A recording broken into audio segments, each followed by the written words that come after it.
You're listening to Miller and Moulton, exclusively on the Florida Sports Network. And now, here's Mark Miller and David Moulton. Top of the morning to you. Happy April. How the heck are you, Miller and Moulton, on this April Fool's Day? Happy Friday. Thanks so much for being with us here on the Florida Sports Network. Ever pull an April Fool's joke on somebody? I was planning my daughter's April Fool's joke for my mother or for my wife this morning. Because every morning I go up, I give my daughter, I kind of wake her up, I give her a hug, Right. Wish her luck on the day, little chat. It's kind of when she gets up. And I told her this morning, because my wife and I are going away for the weekend, and she's staying with my mom, and I'm like, hey, just wanted to let you know we're not coming back Sunday. It's going to be 2 weeks. Oh, my goodness. She looked at me. She goes, is that a joke, Dad? But I told her to go downstairs. I said, wait till I leave. Go in a panic and tell your mother you just threw up. Nice. Yep. So you're doing it both ways. Uh-huh. So I'm horrible. You want to play one on me? Fine. So you were trying to play one on her, and when you figured that, I don't know, don't think we're going to make any headway here, you turned around and now you're playing one on your wife. Absolutely. Is that bad? No. You're allowed to get away with it on April 1st. You are. I think it's a built-in mulligan. I do. I don't think you can get too upset at somebody today. I'm already figuring out that we're leaving after the show. I'm figuring when I come home, I'm going to come up with an excuse why I can't go. Miller and Moulton on this April Fool's Day. Did have an employer one time early in my career in which he arranged it, in which we all came in the next day and none of our keys worked. Okay. Ooh, I like that. We got a TV station. Okay. And we all couldn't get in. That's fantastic. It really was pretty good. We're all looking at one another, and especially he had to do it for the morning crew. Okay. And then all of us who do like 6 and 11, because you got 2 shifts. So I had to do it twice. I had to let everybody know, hey, just, make sure you either leave the building now or, I need half an hour and all that. So it's a lot of work. I thought it was pretty good. Miller and Moulton on this April Fool's Day. Remember in Sports Illustrated, April Fool's Day of, I think it was 86, 87. All right. The Sid Finch, Mets phenom prospect. Got me hook, line, and sinker. Got a lot of people hook, line, and sinker. Hook, line, and sinker. I mean, I thought it was a little before that, but you could be right. I thought it was like 84. And I guess that's only because I want to think I was younger. The reason I was more gullible. And the reason why I thought it was a couple years later was Doc Gooden had already become this phenom, and they were trying to make Sid Finch to be even more phenomenal than Gooden. So, threw harder, and then the change and all that. I thought it was 87. 85.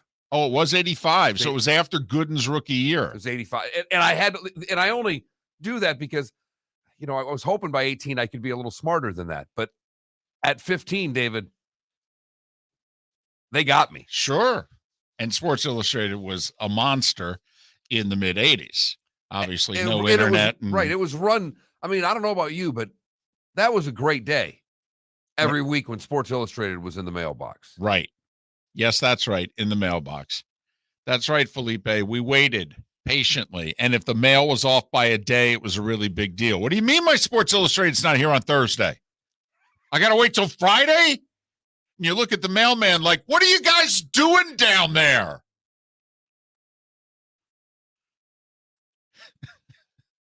Yes, that's right. They all met their Sunday night, Monday morning deadline, and we waited 3 to 4 days patiently to get it all. Absolutely. Yep. Good times. Good times. Miller and Moulton on this April Fool's Day, on this Friday. Hope your week has gone well. We thank you for ending it with us.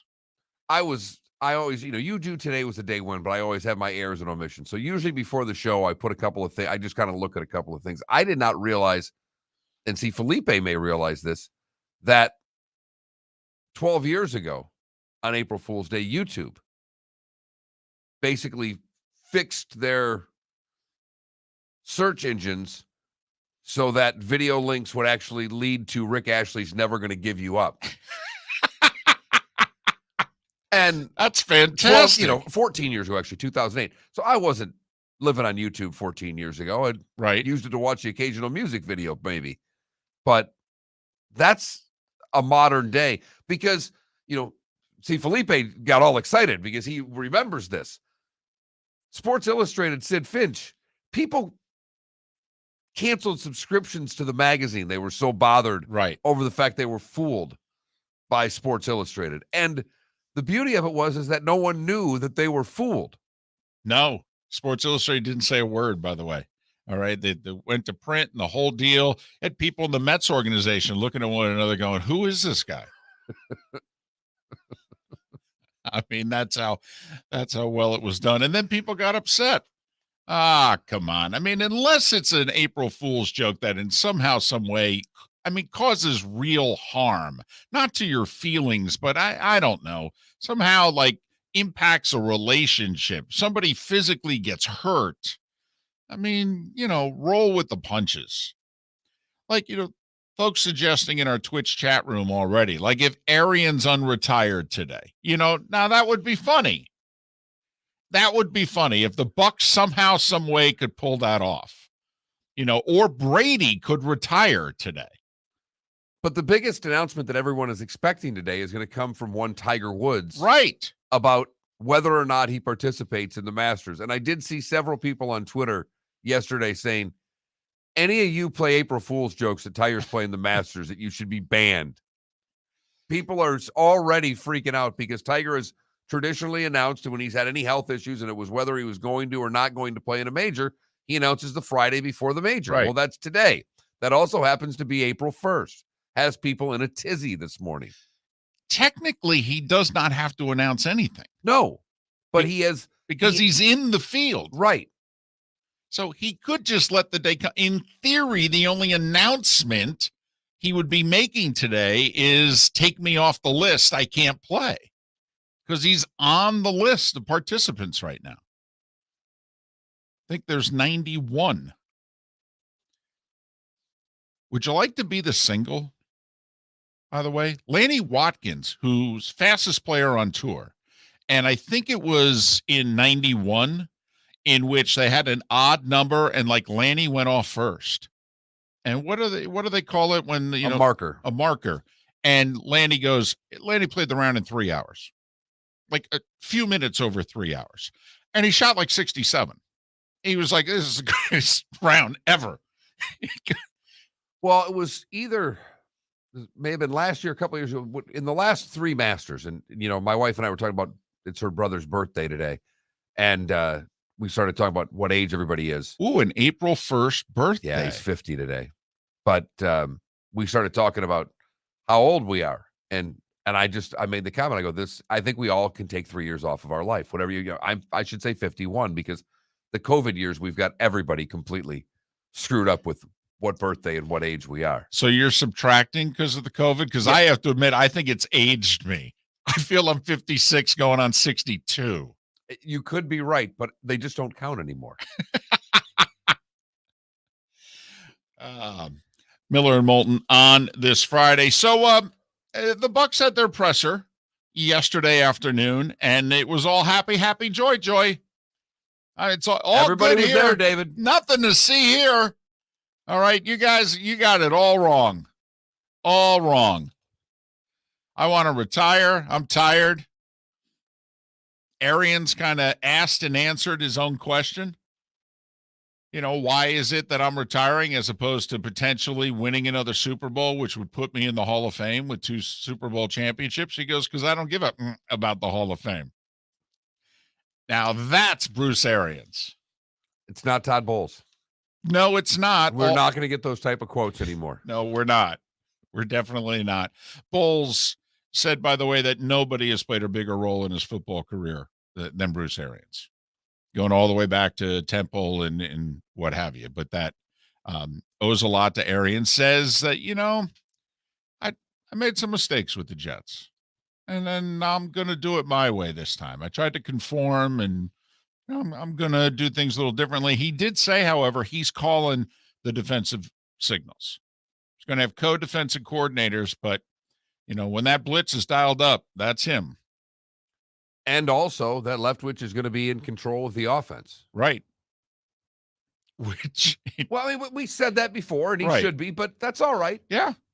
Yeah. And it should help Byron get a head coaching job next year. I mean, there's no ambiguity here. I wish Andy Reid would come out publicly one way or another for Bieniemy and do it. I mean, I think Andy needs to bang the table more for Bieniemy because it's clearly not working for him. Whatever the situation is, I think Andy should make it clear. Because, I mean, the announcers don't know. I mean, it's kind of like anytime there's a defensive coordinator at Alabama, that you have a tendency to just say it's Nick's defense, as if Nick's still calling the signals. And he's not. Kirby Smart, when he was there, was running the defense for most of his 7 years as coordinator there. That doesn't mean that Nick doesn't have input into the game plan. Doesn't mean that Nick doesn't make suggestions into the headset. But Kirby's calling the every down, defensive signals. And for a long time, the broadcast booth, everything that went well defensively, Nick got credit for.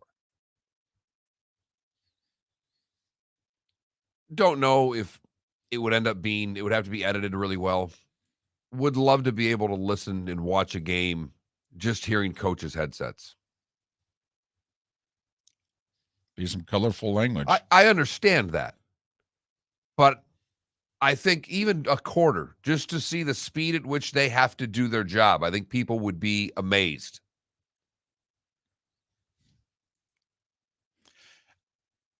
KM in our Twitch chat room says in 81, his college newspaper had a headline, "Troops to El Salvador, Reagan calls for draft." Everyone freaked out. It was an April Fool's joke by the college newspaper. Ooh. It's pretty good. That hurt some feelings. That's pretty good. Miller and Moulton. We'll try to be pretty good today as well. Thanks for listening on this April Fool's on the Florida Sports Network.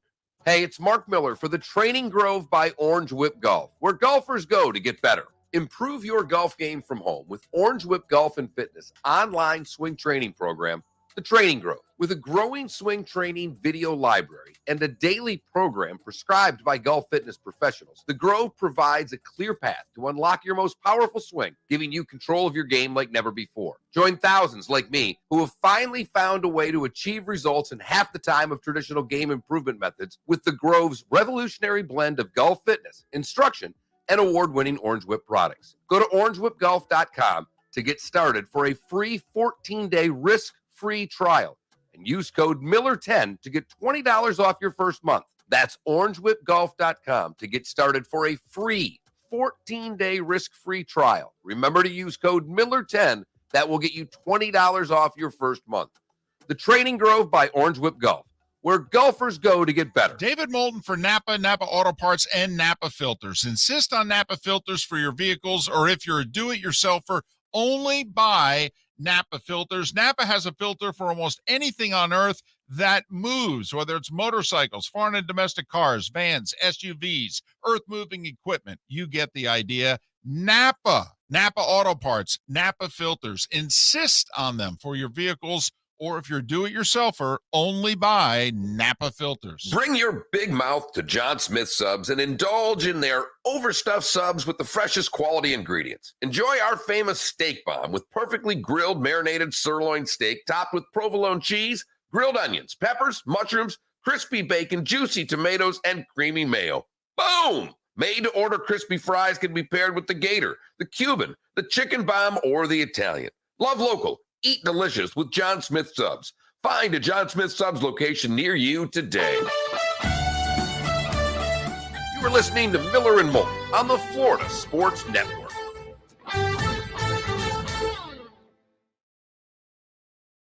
Well, Florida's Florida. I've been just trying to figure out when it's going to rain more than anything.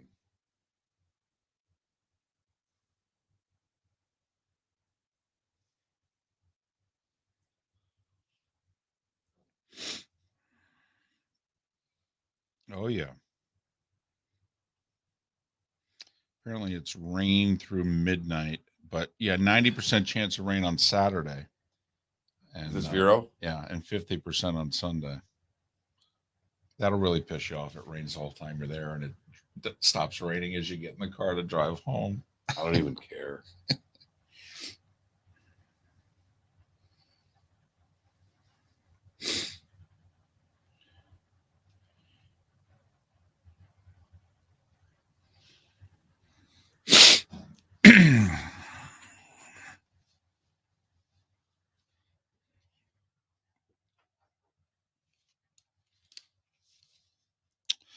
KM, that would be funny if not for the fact that the woman died, but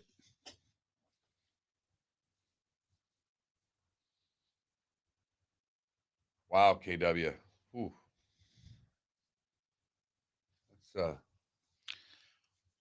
hey, since you asked, by the way, I'm 56, Mark's 52. We've been in Southwest Florida. Mark's been here since 98.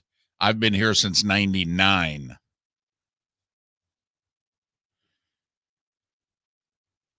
Mark worked in Nashville, Atlanta, Raleigh before coming here. I worked in Scranton, Binghamton, Fargo. Hello. Before coming here. Mark did marketing and radio play-by-play. I was a TV sports anchor and reporter while doing sports radio on the side.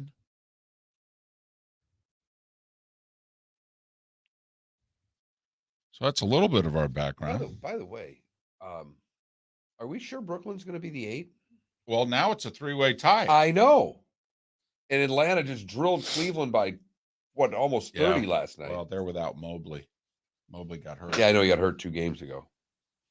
So. Mobley or Allen? Mobley. I thought Mobley got hurt. Mobley got hurt. Aren't they also missing Allen? They thought could so be, because Mobley got hurt. I thought so because they had to give the guy with the 10-day contract, I think they had to sign him for the rest of the year. 50-piece by DeMar. Adam Amin does Bulls home games. Or actually, he does all Bulls games. All right. And he's a Chicago native, so. What's the name of the guy next to him that goes, "Stop it! Stop it!" God, he was on those early Michael Bulls teams there. Is it Scott Williams? Maybe. You know exactly what I'm talking Oh, about. Stacey King. Yeah. No, I think it's Stacey King. Stop it, D Rose. And then he goes, "Woo!" How do you lose to the Pistons if you're the Sixers? Oh, that is so bad. Although it's funny, did you read the post yesterday? They actually did a write-up about how the Pistons are coming. They are. And KD actually came out like a week or so ago and said they're going to be good soon. Yes, Katie. Well, we're going to have another high draft pick. Well, and they have 4 guys. Okay, including, they stole Marvin Bagley there, who was only 23. Yes. Who was the second overall pick of a draft in a trade a couple years ago. So Cunningham, Bagley, a couple of others. Well, that's what that was been their MO, trading for lottery guys and seeing if they can. Right. They hit on one. They signed Jeremy Grant a couple years ago. And they're going to have a ton of cap room. Yes, they're going to be very good. Apparently, they're going to sign Mitchell Robinson away from the Knicks because they need a defensive center. I bet you they try to hunt Jaylen Brown.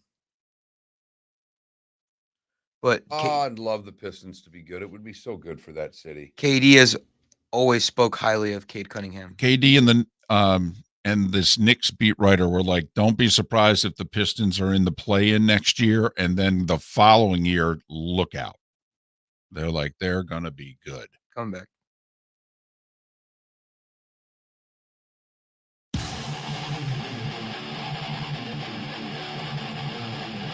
You're listening to Miller and Moulton, exclusively on the Florida Sports Network. 21 minutes past the hour, top of the morning to you. Happy April Fool's Day. You know, that could be a poll question. It could be, but it's too late. Our poll question's up. Is it really? Wow. You told me what you wanted the poll question to be at 5:55. Well, I threw it out there. And I said, yeah, I like it. Okay. Well, and you're in charge. So, I mean, I can put up multiple poll questions. I am not afraid. well, I was just throwing it out there. Do you think we asked people like either A, have you pulled an April Fool's joke, or did somebody ever pull one on you? You know what I would rather do? Okay. Because I want the whole story. You know me, I like the backstory. Text FSN radio to 21,000 if you have a good April Fool's joke that was played on you or you played on someone else. Do you have the guts to play one on your significant other also? Yes. Well, you do, but I'm not sure that Multiple everyone times does. if possible. I've had the guts in the past. This year is probably not the year for me to play an April Fool's joke with some of what's, as you well know, going on in my life. This is probably a year to just play it safe. Probably. I'm bringing high heat. Good for you. I'm just hoping that I told the daughter to wait until I left to pull off the I threw up at night joke. Because if she does it while I'm in the house, it's no way she'd been able to keep a straight face. Right. And see, the good thing is you could talk about this because there's no one in your household that's listening to this. God, no. Right. She doesn't like to listen to me when I'm in the house. Why would she want to listen to me when I'm on the radio? Miller and Moulton. Thanks for being with us on the Florida Sports Network. Hey, they said they're going to put Arians in the Ring of Honor. I mean, he was head coach 3 years. Won a Super Bowl. Yes, he did. Also, best winning percentage in franchise history. Went 31-18 as coach, and that's like 633, I believe, a winning percentage. You okay with that? You think that he's worthy of the Ring of Honor? 3 years. For, I would say literally, and I'm not joking here, David, for probably, 10 to 15 franchises, it's laughable to even bring it up. But for the Bucks, Right. the most losing, worst franchise in the history of pro sports. When Tom Brady showed up, they had the worst winning percentage in North American sports from their inception. Even worse than the Sacramento Kings. It's very much putting up your Norris Division trophy banner or your Norris Division champion banner, David. There's a lot about this that I hate. But for the Bucks, well, when Brady retired, I mean, we said, hey, he's going in the Ring of Honor. I mean, and that was just 2 years. But what he did for the franchise, he's going in the Ring of Honor. But let's face it, we give Brady a lot more credit than we give Arians. right. Well, you give him all the credit for Arians leaving. Yes, Arians all but said it yesterday. Arians said, when Tom retired, it just, I was thinking about it, but it wasn't the right time. And Arians basically said, I was not going to hand over a jalopy to Todd Bowles. I was not going to do it. I'm not going to hand him over a 7-10 team. Was not going to do it. But when Brady, said he was coming back, I basically turned to my family and said, and they said, hey, do it now. You've been talking about this. Now's the time. And he thought about it. This is according to him. And he said, you're right. But that's a far cry from Tom telling ownership, I'm Right. coming back if you fire him. Right. No, I mean, you have to at least acknowledge that your conspiracy theory is a little off. Yeah, if you believe Arian's story, yes, it's off. It's off. I'm going to do something crazy. I'm going to believe a person in the words that came out of their mouth. I know that in and of itself is silly. Well, especially in this day and age. You're right. I think you're much better off being cynical. It is April 1st after all, David. So that's his story, and he's sticking to it. And, this is the beauty of this road. If you want to go down it, you could go down it going north. You could go down it going south. Brady there in the front row, at the press conference. And, those that want to believe that this is all happy, happy, joy, joy, they're like, look at what a good guy he is. All right. He spoke glowingly of Arians afterwards. And then there are others that were like, well, of course he's sitting there. He's the general manager. He orchestrated all of this. Would have been funny if the Q&A would have started and Tom would have raised his hand. Bruce, I want to talk to you about points 3 and 4 that you made. I have them written down as such. It would have been great if he raised his hand and said, could you address your relationship with Brady? Now that's funny. That's good material. And Arians goes into, he was such a pain in the butt, blah, blah, blah, blah, blah. And they all break out laughing. That would have been solid. So going in the Ring of Honor, which, obviously now Brady's going in. I mean, that's, you might as well do it at the same time. Might as well put Gronk in at this rate. Well, that gets us into, okay, how many people are we going to put in off of this team? I mean, I figured Levante David was going in the Ring of Honor, whether they won the Super Bowl or not, to be honest with you. Mike Evans is on his way. Well, then there you go. He's in, basically. And so now you just start wondering, so how many guys off of this team in this little run are going in? We're going to end up with Gronk. We're going to end up with Godwin. We're going to put Ndamukong Suh in, for goodness sakes, who raised his hand yesterday and said, yeah, I think I might be interested in coming back. What I find interesting is that I believe the Bucs' chances of winning the conference and winning the Super Bowl went up yesterday. If you look officially like Vegas and odds and this, that, and the other thing, which I find amazing. So Arians resigns and the odds go a little up. They get better? Huh. Well, it's another day that Green Bay has failed to sign a receiver. Well, and there's that. Well, and goodness knows the Rams are signing players every 3 days. Green Bay's not. No, they're not. The Rams are. Tampa Bay has been. Green Bay, we just got to figure this receiver thing out. We got a couple picks in the draft.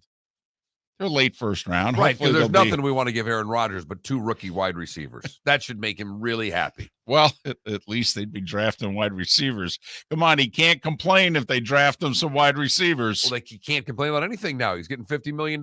Shut up. Hey, there's a reason Devontae's in Vegas, okay? Be quiet over there.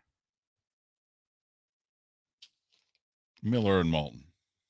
Starting 5 coming up in a few minutes. Good show lined up for you today. The Great 8 Hour, Pat Kirwan, John Fanta. 2 big stories, NFL and Final Four. Women's Final Four gets underway tonight. Men's Final Four tomorrow. Historic Final Four because Duke and Carolina are playing. They've never played in the tournament before. Read an interesting article about 10 years ago when Kentucky and Louisville met in the semifinals also, and how it was a good and they met in New Orleans, and how it was a good thing that Kentucky won, because if Louisville had won, they figured that they would have burnt the town down. That Kentucky fans would not have been able to handle the loss, and Louisville fans knew Kentucky was better. It's a different dynamic in this game because Louisville fans still live in Louisville. North Carolina owns the entire state, including Durham. I don't know if North Carolina fans will be able to handle it. They'll handle it better than Kentucky fans would have. But the Duke fans, they're all in New York and New Orleans, so right, they'll take care of their end. And you wonder how many of them will remain Duke fans once Coach K is done. I mean, are they going to be Duke fans with John Shire? Miller and Moulton. Starting 5 is next.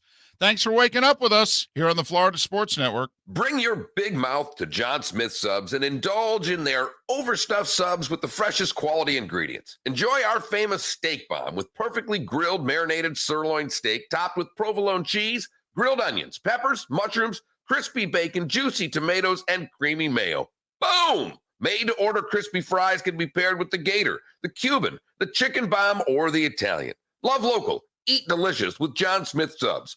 Find a John Smith Subs location near you today. David Moulton for Napa, Napa Auto Parts, and Napa Filters. Insist on Napa Filters for your vehicles, or if you're a do-it-yourselfer, only buy Napa Filters. Napa has a filter for almost anything on earth that moves, whether it's motorcycles, foreign and domestic cars, vans, SUVs, earth-moving equipment. You get the idea. Napa Auto Parts, Napa Filters. Insist on them for your vehicles, or if you're do-it-yourselfer, only buy Napa Filters. Hey, it's Mark Miller for the Training Grove by Orange Whip Golf, where golfers go to get better. Improve your golf game from home with Orange Whip Golf and Fitness online swing training program, The Training Grove. With a growing swing training video library and a daily program prescribed by golf fitness professionals, The Grove provides a clear path to unlock your most powerful swing, giving you control of your game like never before. Join thousands like me who have finally found a way to achieve results in half the time of traditional game improvement methods with The Grove's revolutionary blend of golf fitness, instruction,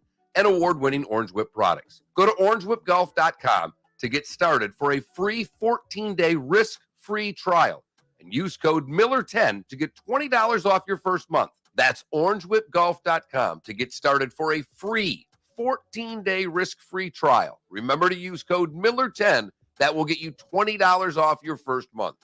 The Training Grove by Orange Whip Golf, where golfers go to get better. You are listening to Miller and Moulton on the Florida Sports Network. Questioning him also wanting to be there. Right.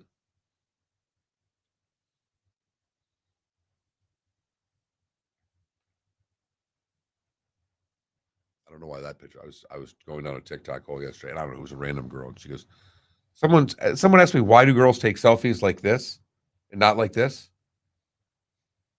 Titties. See? Titties, no titties. Titties, no titties. And she wasn't like over the top attractive. She wasn't ugly. It was Right. She's just pointing out. It was just hysterical.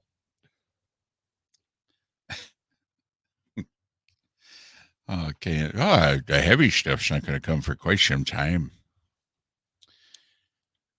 Looks like a washout of a weekend, although here in Southwest Florida, Lee County, by the way, the driest county in the state. The only one in red. And the northern third, damn near half of the state's in like blue-purple. It's been so wet. By the way, anybody catch the reverse roles today? Mark in a collared shirt and me not? I'm dead serious. I think this is the first time I've ever seen you wear a t-shirt in my entire life. Yep. Just didn't feel like it. Hey, man. I feel you. Did laundry last night, packing to go away. Just said, you know what? Throw the nightshirt on. God, that's pretty funny, brown chicken.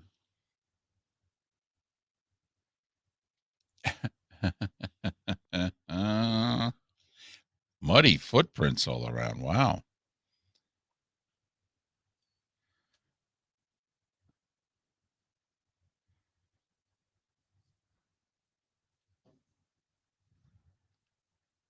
I hate how good Giannis is.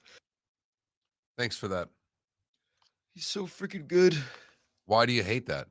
You love the NBA. Why should you not embrace greatness? Because I used to dislike him.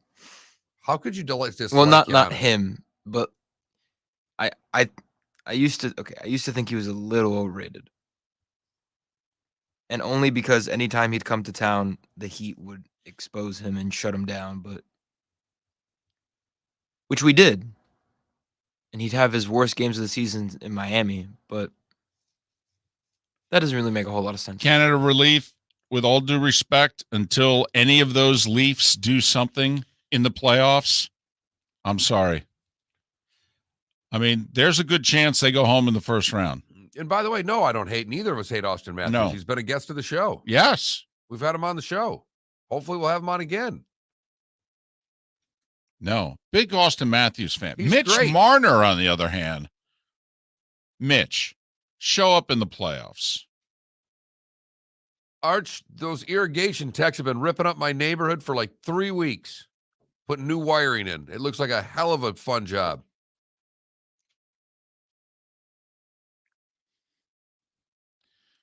What, Matthews with 50, Draisaitl with 49? Kreider's like, I don't know, 45, 46. Half of them on the power play.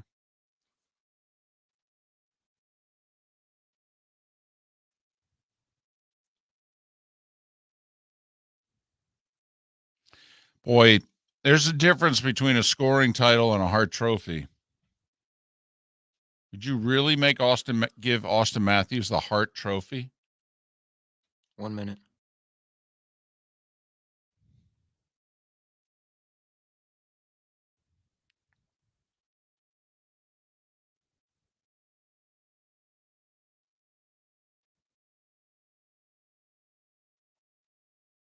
I'm wondering if Cale Makar could win both the Norris and the Hart. Although there's a big push for Josie there in Nashville to win the Norris.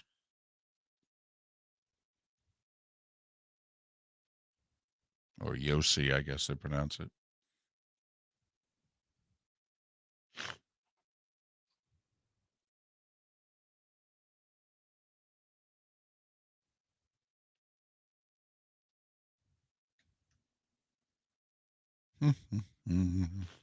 Coming back.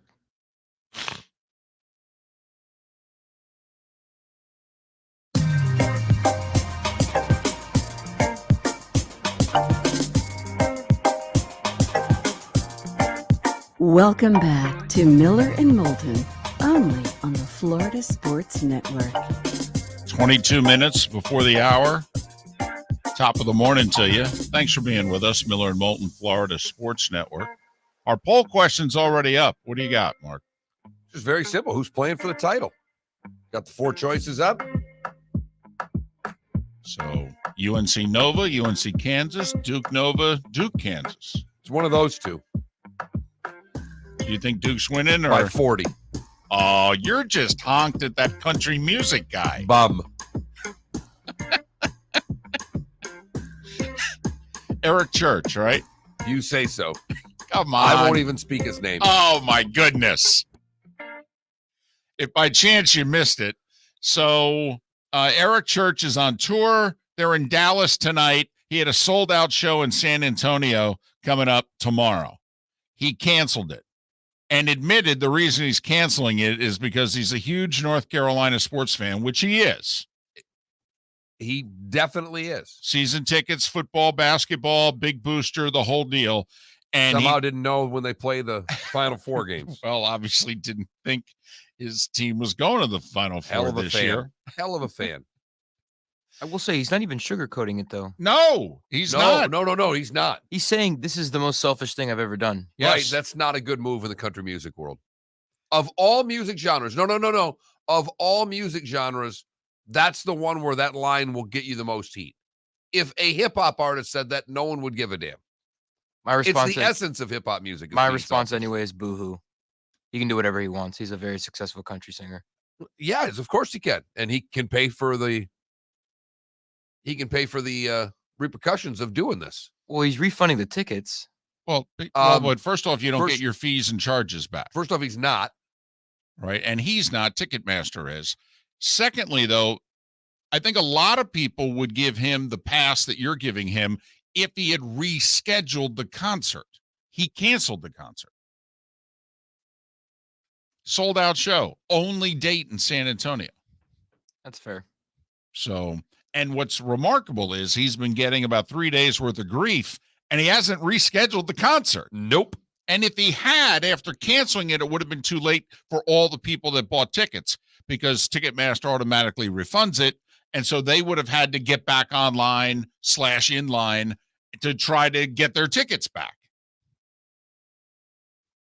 But so that's why you're picking Duke, right? Yes. I've never picked Duke. I can't recall the last time that I've wanted Duke to win a game. So now you just hope they lose in the final. So you want Duke to beat Carolina and then lose in the final. Yeah, that's pretty much it. Okay. All right. So you put Eric Church, okay, discussed ahead of Coach K discussed, but only for a game. Only for a game. It is time for The Starting Five. 5 stories you need to know. It's the Starting Five on Miller and Moulton. Here's number 1.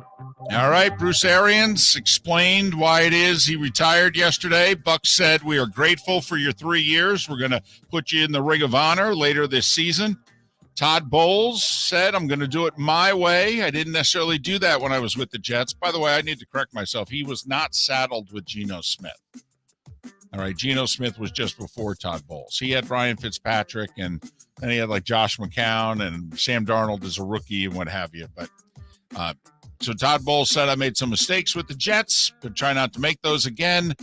I will call the defensive signals, however, going forward. Tom Brady was in attendance, and everyone spoke glowingly of one another. So people like me who believe that Tom Brady is in the background orchestrating all of this. You still believe what you believe, though, right? Well, I do believe, because Arians said, I mean, Brady coming back is why he retired. I understand that. Right. But do you still believe that Brady came back only so that Arians would go away? That Brady would not have come back if Arians wasn't going away? Like, do you think Tom Brady would not be playing right now if Bruce Arians is going to be the head coach?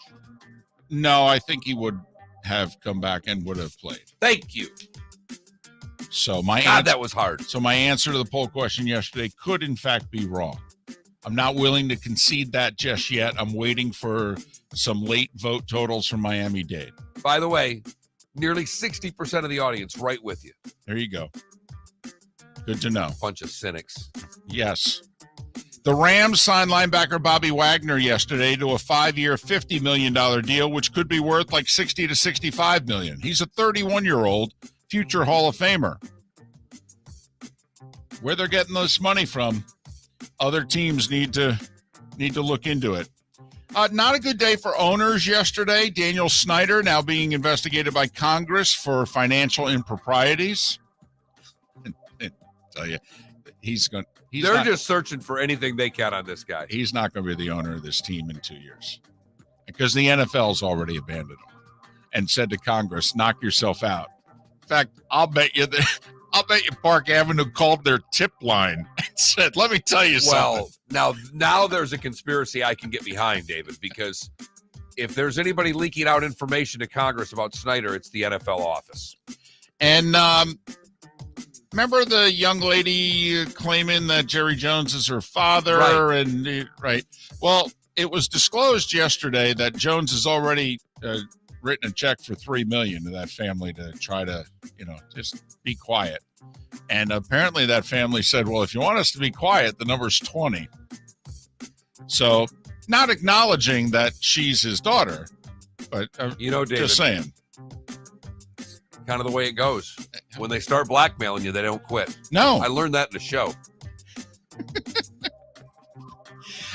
Quick baseball announcement. The Twins said that 25-year-old rookie Joe Ryan will be their opening day starter against the Mariners. You don't see that every day. NBA last night, Milwaukee went into Brooklyn, beat the Nets in overtime again, 120 to 119. Bucks just a half a game behind Miami for the 1 seed. As of now, Miami has the tiebreaker, which is better conference record. Brooklyn is now tied for 8th with Charlotte and Atlanta. Atlanta beat the Cavs by 24. Cleveland looks locked in as the 7th seed, although they've got injuries. If they keep sliding, look out. Detroit beat the Sixers last night, 102-94. Philadelphia is now the 4 seed in the East. The Bulls got 50 from DeRozan 5-0 for the second time in his career. They beat the Clippers in overtime, 135-130. Right now, Chicago is the 5 seed by a half a game in the East. And Utah snapped the 5-game skid. They beat the Lakers by 13, and that means on this date and time, the Lakers are out of the play-in and the Spurs are in. College hoops, they give it up to Xavier and interim head coach Jonas Hayes. They won the NIT last night in what was a really good game, 73-72. Hayes has been offered the associate head coaching job because, Xavier already hired Sean Miller. And Hayes is debating whether or not to stay there as the number 2 or go to Georgia as the number 2 under Mike White and basically say, screw you guys. Go to Georgia. Someone's got to make them representable in basketball. And I don't really care one way or another, but the fact that Georgia's bad in basketball baffles David and I. Well, I got to be honest with you. Here he is as the top assistant at Xavier, which is in Ohio, and the Cleveland State job is still available. If you're Cleveland State, how do you not just hire this guy? I mean, he just showed in the last 2 weeks he can really coach. Right. The only thing there is that the assistant job at Georgia is going to pay a hell of a lot more than the head coaching job at Cleveland State. Women's Final Four gets underway tonight. South Carolina, an 8.5-point favorite against Louisville. It's a big number in a Final Four. Stanford, a 1.5 favorite over UConn. Stanford's had a lot of success in the Final Four against Gino over the years. I'm just saying. Stanford, the defending national champion. And it's been leaked that Bob Huggins, Swin Cash, Manu Ginobili, Tim Hardaway, and George Karl will all be in the Basketball Hall of Fame class of 2022. What's Huggy Bear wear to the ceremony? I'm guessing khakis and a sweatshirt over a dress shirt. When's the last time we saw Huggins in a shirt and a tie? NHL, Panthers, Bobrovsky, 37 saves. They shut out the Blackhawks 4-0. Boston bombed Jersey 8-1. Austin Matthews scored his 50th. First Maple Leaf to do that in 28 years. Maple Leafs 7-3 over the Jets. Carolina shut out Montreal 4-0. Big win for the Penguins as they try to get home ice in the first round of the playoffs. They went into Minnesota, won in overtime 4-3. And the Kings beat Calgary 3-2 in the shootout. Colorado doubled up San Jose. Dallas got 2 big points in Anaheim in overtime, and the Islanders beat Columbus. Is today the day we find out if Tiger is playing in the Masters? It is the Friday before the tournament. In the past, Tiger has let tournaments know whether he was in or out on the Friday before the tournament. Russell Knox with a 1-shot lead at the Valero Texas Open. LPGA Tour, it's the first major of the season. It's the Chevron Championship. It's the last time that they're playing it in Palm Springs there. Also, Judy Rankin announced she's stepping away from the broadcast booth. One of the greatest golf announcers, male or female, of all time. It was a big deal 40 years ago when she was walking the fairways of PGA Tour events and doing commentary, and nobody questioned it. Minjee Lee and Jennifer Kupcho are your co-leaders at 6 under, a 1-shot lead over Tavatanikat, the defending champion. Tennis, Medvedev got beat in Miami, which means Djokovic will be the number 1 player in the world again. And Naomi Osaka rallied after losing the first set to win in 3. She'll face Swiatek in the finals of the Miami Open. One other note. She plays for FGCU. Her name is Kendall Spray. You know, in the Final Four, they have the dunk contests and 3-point shooting contests and all that. On the women's side, she won the 3-point shooting contest. And Jay Billis could not rave about her form enough. He goes, wow, quick release. As a matter of fact, yes. And that, Mark, was... That was the Starting 5 every weekday morning at this time on Miller and Moulton.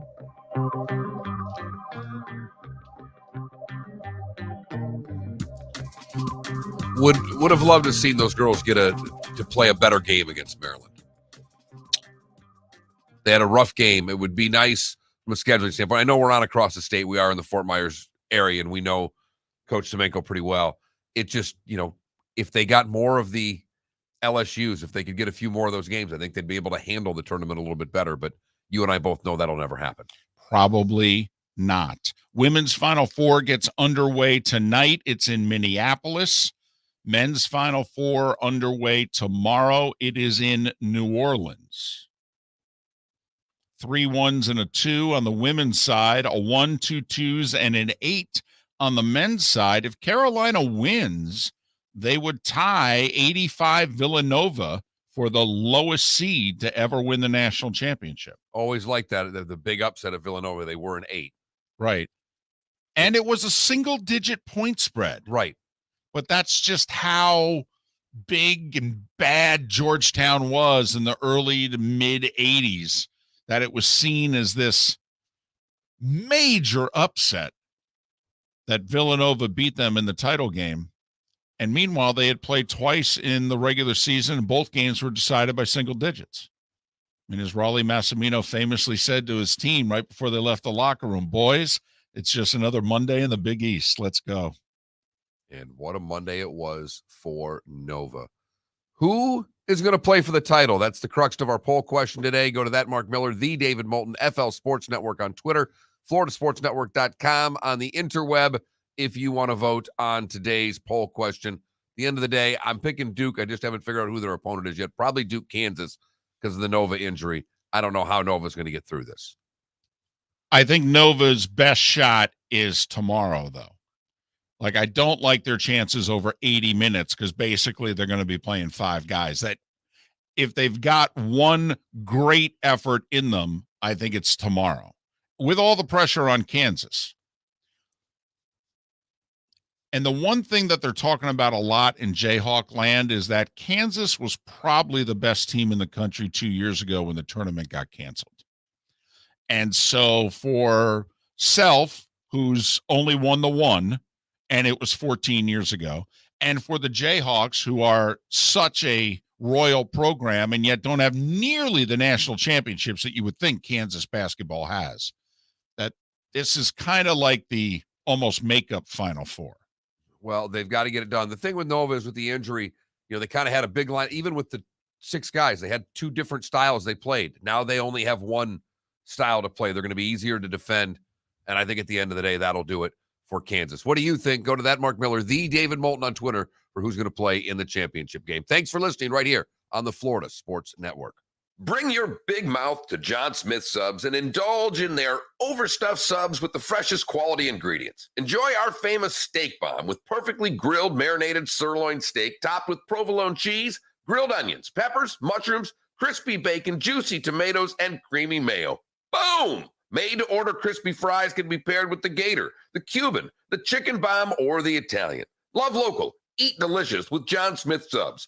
Find a John Smith Subs location near you today. Hey, it's Mark Miller for the Training Grove by Orange Whip Golf, where golfers go to get better. Improve your golf game from home with Orange Whip Golf and Fitness online swing training program, The Training Grove. With a growing swing training video library and a daily program prescribed by golf fitness professionals, The Grove provides a clear path to unlock your most powerful swing, giving you control of your game like never before. Join thousands like me who have finally found a way to achieve results in half the time of traditional game improvement methods with The Grove's revolutionary blend of golf fitness, instruction, and award-winning Orange Whip products. Go to orangewhipgolf.com to get started for a free 14-day risk-free trial. And use code Miller10 to get $20 off your first month. That's orangewhipgolf.com to get started for a free 14-day risk-free trial. Remember to use code Miller10. That will get you $20 off your first month. The Training Grove by Orange Whip Golf, where golfers go to get better. David Moulton for Napa, Napa Auto Parts, and Napa Filters. Insist on Napa filters for your vehicles, or if you're a do-it-yourselfer, only buy Napa filters. Napa has a filter for almost anything on earth that moves, whether it's motorcycles, foreign and domestic cars, vans, SUVs, earth-moving equipment. You get the idea. Napa Auto Parts, Napa filters. Insist on them for your vehicles Or if you're a do-it-yourselfer, only buy Napa filters. Hey, it's Mark Miller for the Training Grove by Orange Whip Golf, where golfers go to get better. Improve your golf game from home with Orange Whip Golf and Fitness online swing training program, the Training Grove. With a growing swing training video library and a daily program prescribed by golf fitness professionals, the Grove provides a clear path to unlock your most powerful swing, giving you control of your game like never before. Join thousands like me who have finally found a way to achieve results in half the time of traditional game improvement methods with the Grove's revolutionary blend of golf fitness, instruction, and award-winning Orange Whip products. Go to orangewhipgolf.com to get started for a free 14-day risk-free trial and use code Miller10 to get $20 off your first month. That's orangewhipgolf.com to get started for a free 14-day risk-free trial. Remember to use code Miller10. That will get you $20 off your first month. The Training Grove by Orange Whip Golf, where golfers go to get better. You are listening to Miller and Moulton on the Florida Sports Network.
Oh, look at that. I should just start getting shirts of teams that I work for that are defunct.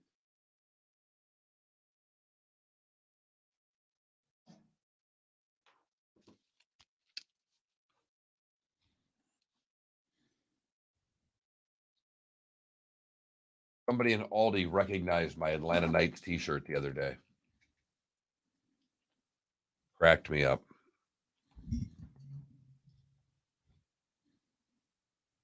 Nice.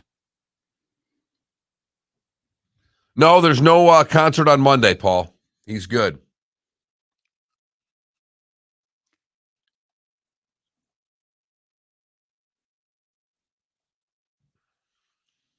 David, will Kendall Spray play pro ball? I don't think so. Oh, pro ball. I mean, are you asking WNBA? Well, someone said, will she get No, drafted? no, she will not get drafted. But can she play overseas? She good enough with that She shot? could oh my God, she would thrive overseas. But the question I don't is think if she wants to. I don't think so. I think she's like moving to Dallas and she's already got something lined up.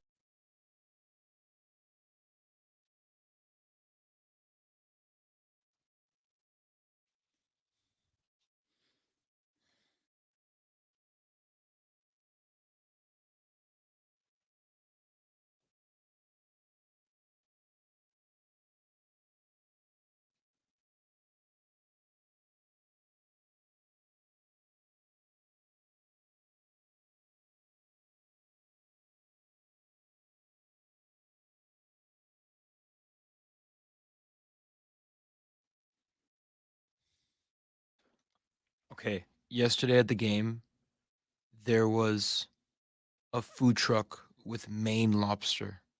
Yeah, Cousins? Probably. Probably. I don't know, but my dad was like, "Oh my gosh, I've never had Maine lobster before. I need to try it right now." I tried it with him. Get a lobster roll? Oh yeah. Pretty good. Oh my goodness. Yeah. My taste buds will never be the same. Easily the best lobster I've ever had in my entire life.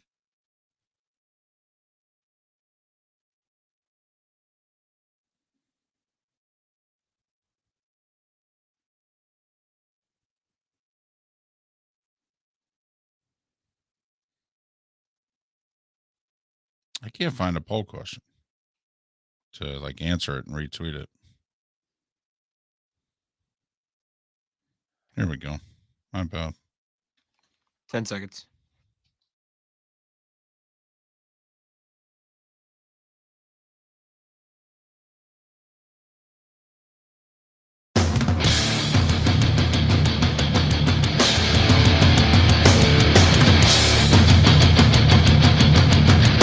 You are listening to Miller and Moulton, exclusively on the Florida Sports Network. And now here's Mark Miller and David Moulton. Top of the morning to you. Happy April Fool's Day. Thanks so much for being with us. Miller and Moulton, the Florida Sports Network. Just want to clarify some things. We were talking late last segment about Villanova being the lowest seed, an 8 seed, to win the men's national championship. That is true. 8 years ago, the 2014 final was UConn, a 7, playing Kentucky, an 8. UConn won it. They were a 7. Butler was an 8, one of the 2 years that they lost the championship game. So there have been 3 8s that have made the title game. Nova, Butler, and Kentucky. Nova, the only 8 to win. UConn, a 7, won it. Danny and the Miracles, the Kansas team from 88, was the 6 seed. And the Arizona team, in which Bibby and Simon and them were all freshmen in 97, they were a 4. Those are the lowest. No 5s ever won the national championship game. Those are the lowest seeds to ever win the men's tournament. A 4, a 6, a 7, and an 8 on the men's side, if you're wondering. So keep that in mind when you're doing your brackets also in future years, because we've got a 1, 2, 2s, and an 8 here in the Final Four, even though we had madness in this year's tournament. And just flat madness. Right. Speaking of which, did you see the press or hear about the press conference of Holloway being introduced as the new Seton Hall coach? Yeah, he had the crowd stand up, give a standing O to a St. Peter's team, which was pretty cool. Well, the fact that he invited them all. Right. There he is at Seton Hall. Well, that's why he got the job. Totally. Those are the young men that got him the job. I mean, he did a good job coaching. He obviously knows what he's doing. But if those guys aren't making shots, he doesn't get that job. And they got multiple standing ovations. Did the Peacocks team there sitting in the rafters. But it's so funny that you say that they're the reason that he got the job. You know, you and I are friendly with USC coach Andy Enfield.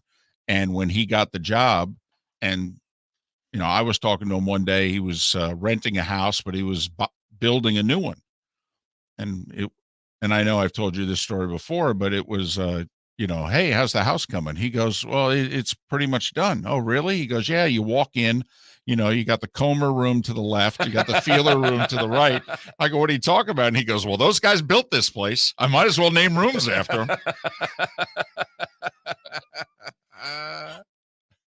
Miller and Moulton. Hey, you and I are big fans of over-unders. Oh. And not just individual game over-unders, you know, point totals and what have you. We're talking about seasonal seasons. over-unders. I mean, number of roaches that are going to make it across the kitchen floor in one night. It doesn't really matter. Well, this week, you know, DraftKings Sportsbook came out with their over-unders, but Caesars yesterday, the Caesars Sportsbook came out with their over-unders yesterday. Okay. Now, now I've got Vegas Insider, so I don't know if I'm looking at the same numbers you are. So we will have to discuss. But now remember, 17 games. Need to keep that in mind for everyone. You know, we're at 17 now, so you know you have to stop thinking 10-6, 11-5, that sort of deal. But team with the worst over/under, who would you expect it to be? Houston. There you go, 4.5. So Atlanta's got to be right in that ballpark too. Atlanta and the Jets are tied for second lowest over/under at 5.5. By the way, Seattle at 6, along with Carolina. So, and I've got Detroit at 6 as well. And Caesars has them at 6.5, along with the Bears. So think about this. If Caesars is correct about the NFC North and the NFC South, Atlanta at 5.5, Carolina at 6. That's two of the other three combatants, if you will, for the Bucs. And then for the Packers, you've got the Bears and the Lions both at 6.5. Right. Now, what I'm looking at, David, and it could be a little different on yours, but I've got the Vikings at 9 just to finish out those divisions. And I've got New Orleans at 8. Caesars has the Saints at 7.5 and the Vikings at 8.5. So there you go. And I think it's good that we have 2 different lines in front of us for this reason. If you are someone that gambles, shop. I cannot give you better advice, particularly when it comes to over-unders. These half games are a big deal. Yes. I mean, so if you're going to be doing this, you are going to want to shop around. It's one of the reasons why David and I didn't like the original gambling pact that failed in Florida, because it was all controlled by one entity. It wasn't going to give us the opportunity to shop around. Right. Where a half a point or a half a game or a game is a big deal. Caesars Sportsbook, Mark, has 5 teams with an over-under of 8.5, which you have to admit is the most interesting number they can put up there, because it is literally halfway between 17. So you have to make a determination right now. Do you think the Patriots, Dolphins, Raiders, Eagles, or Vikings will be an above 500 team? Because even if you think they'll go at least 9-8, that's a winner. Steelers and Commanders over under at 7.5. So think about what Vegas is saying about Dallas. And I think this over under may surprise people. They have the Giants over under as high as 7. By the way, I don't have it on my list. They don't have one right now. Do you have an over under for the Cleveland Browns? Yes, 9.5. Which of course is interesting. Fascinating. That to me, because Vegas Insider doesn't have on the board right now. And I don't blame the Vegas Insider for not having it on the board. We don't know what their quarterback situation is going to be. Right. We're expecting a suspension. We don't know for how long. So Caesars has the Browns over under at 9.5. So going back, Jacksonville's over under 6.5. Now remember, they've won how many games the last 2 years? The Jags? 3? Yep. Total? Last 2 years. They're over under 6.5. Miami's over unders 8.5. Each of the last 2 years, they've had winning records. By the way, another one to shop because I've got them at 9 for what it's worth. You're going to like you're a Dolph fan, you're going to like David's line better than mine. The 3 teams who have the highest over under, they're all the same. Buffalo, Green Bay, and Tampa Bay. All 11.5. Now, Green Bay has won 13 games each of the last 3 seasons, 13-3, 13-3, 13-4. Obviously now, no Devontae Adams. The Chiefs, I have at 11, David. 10.5. Along with the Rams and the Cowboys. And that's the one, the Dallas Cowboys at 10.5.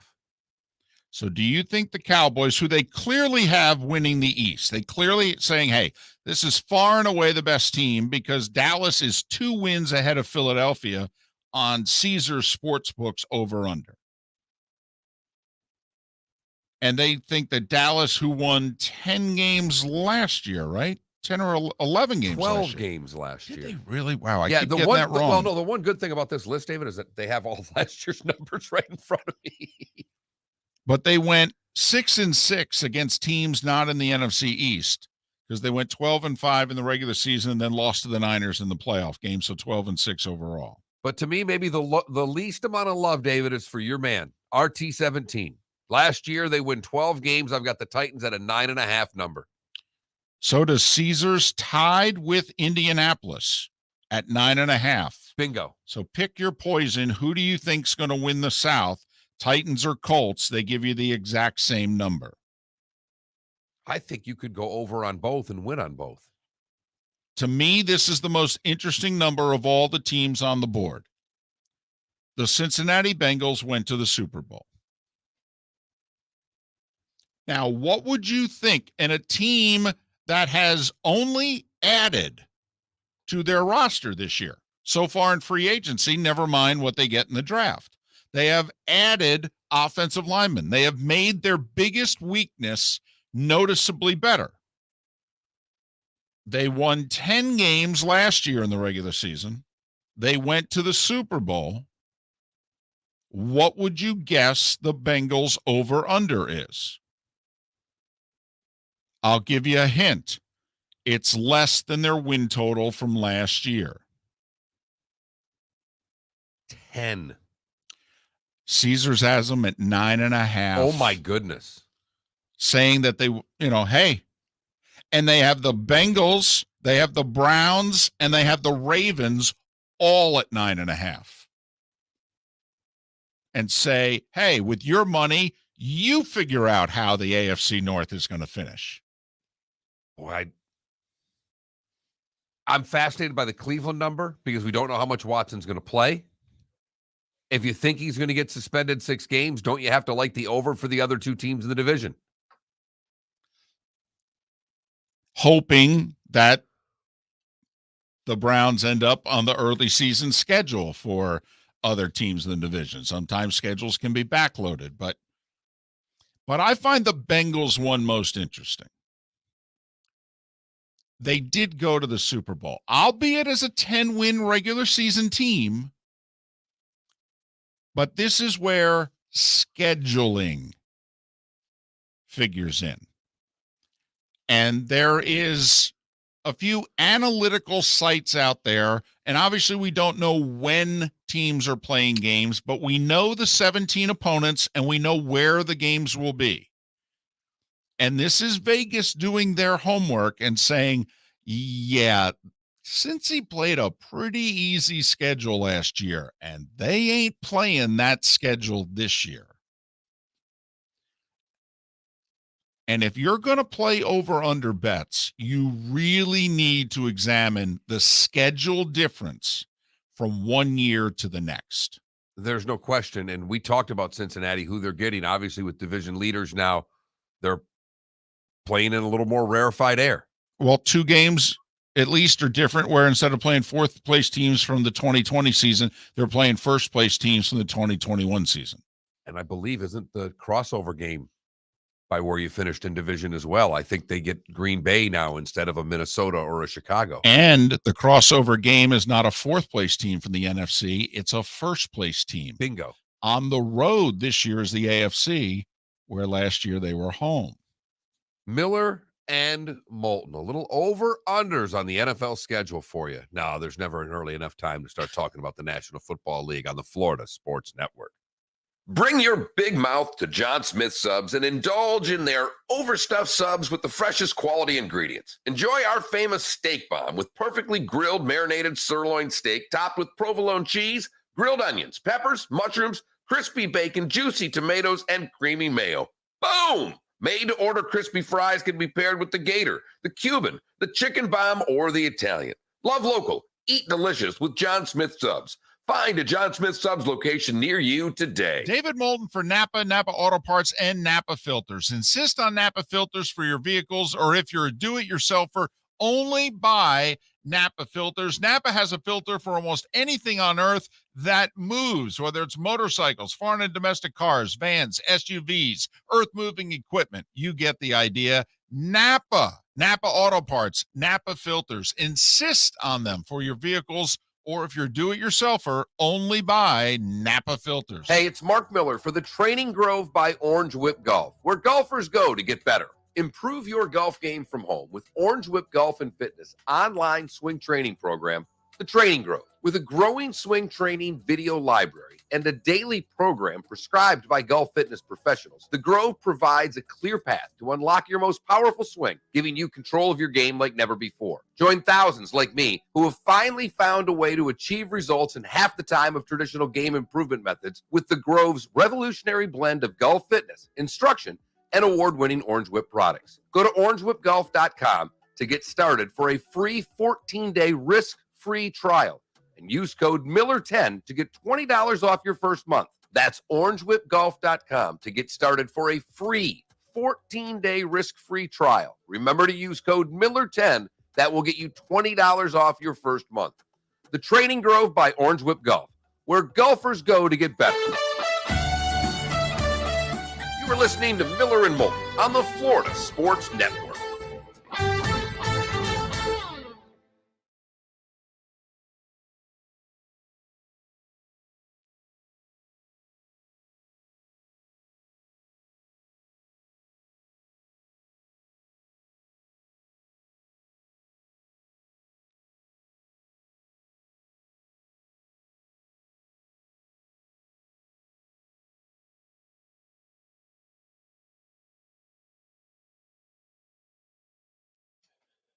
I think if I do go over the other, I'm going over to the other coast next week, and if I do leave Thursday, I think after the show Friday, I'm gonna pop over to the ESPN station. Is that the one we think we have a better shot at, or the Fox station? Well, the ESPN's the guy that you contacted, Dave Druda. Okay, that's who knows John really well. right. In fact, I may have John reach out and call him. Let him know Yeah. Dave responded back to me and Right. said, "Hey, Right. let me."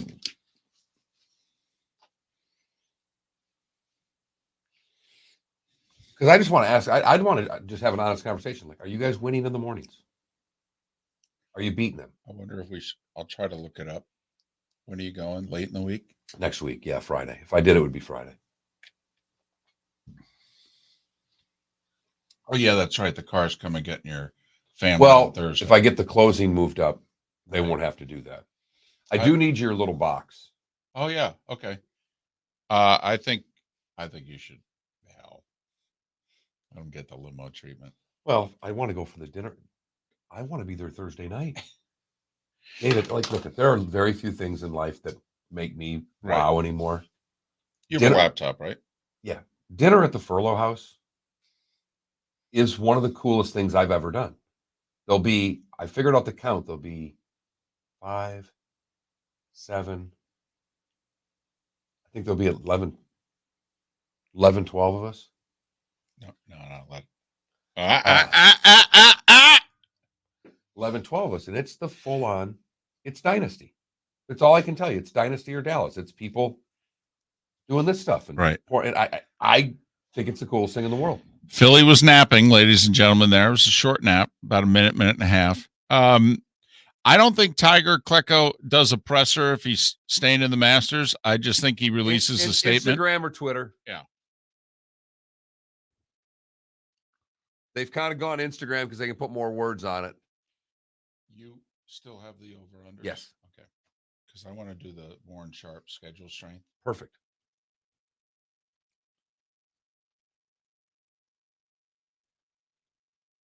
And then maybe we'd figure out, do a little college hoop Final Four in the big segment, or mix in a couple things. Or do we want to do college hoop now, do the big segment with go back to the football? What do you want, football leading into football? I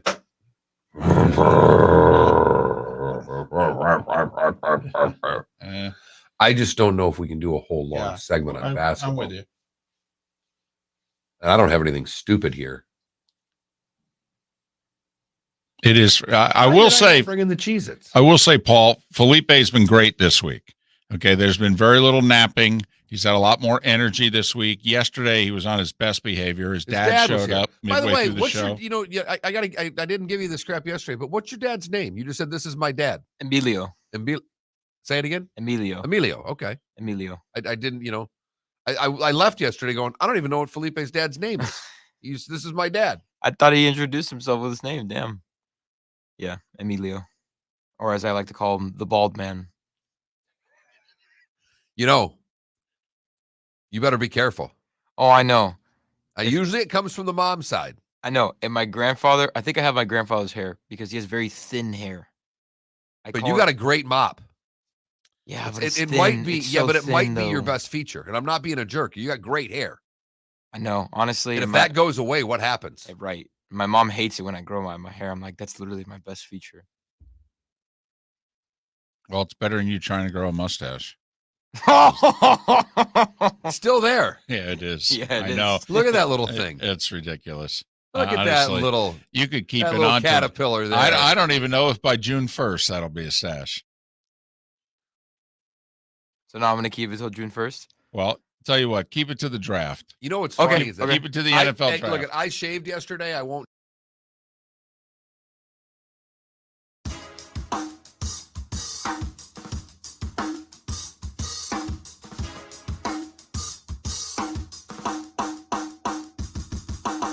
Welcome back to Miller and Moulton, only on the Florida Sports Network.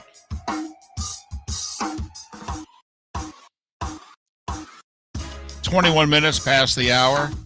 Thanks for being with us, Miller and Moulton, the Florida Sports Network. Pat Kirwan, top of the hour. John Fanta, who's in New Orleans for the men's Final Four. He'll join us a little more than an hour from now.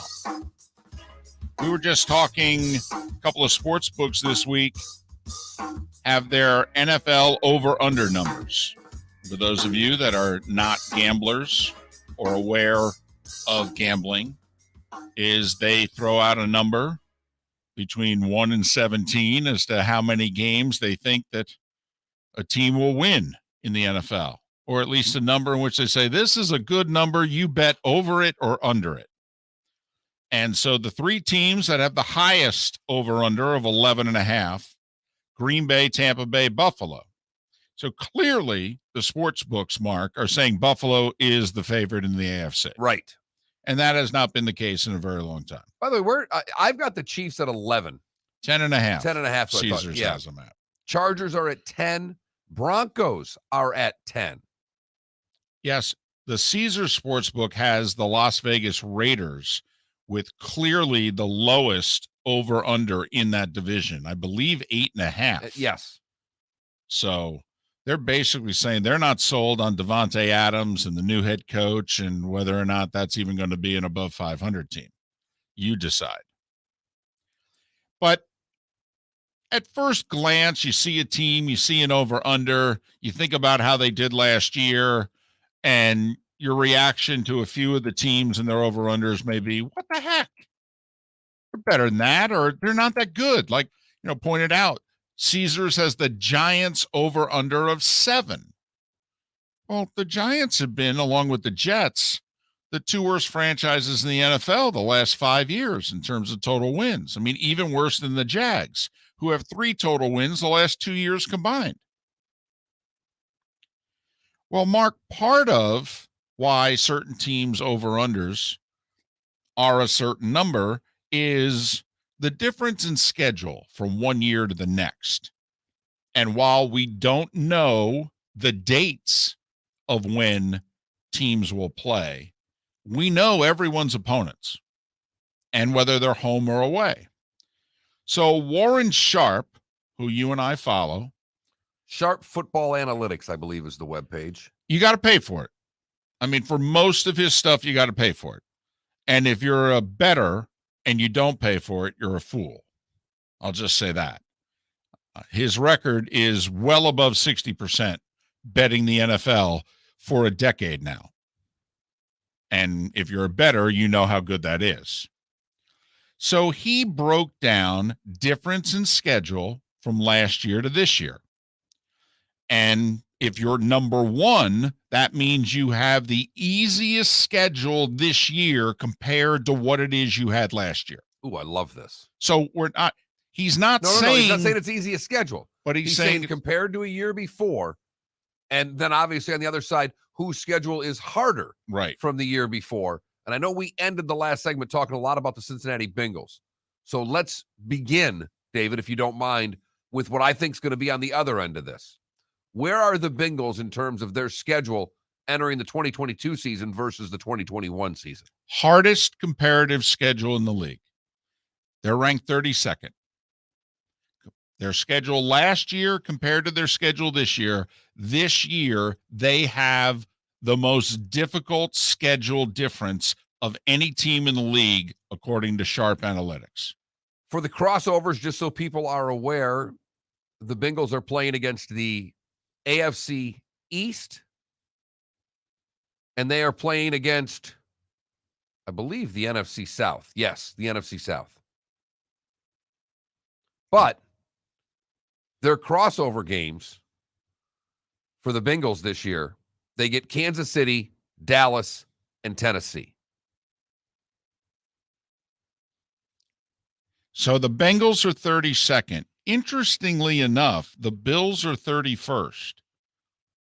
You know, we did point out that the AFC East had a pretty soft schedule last year.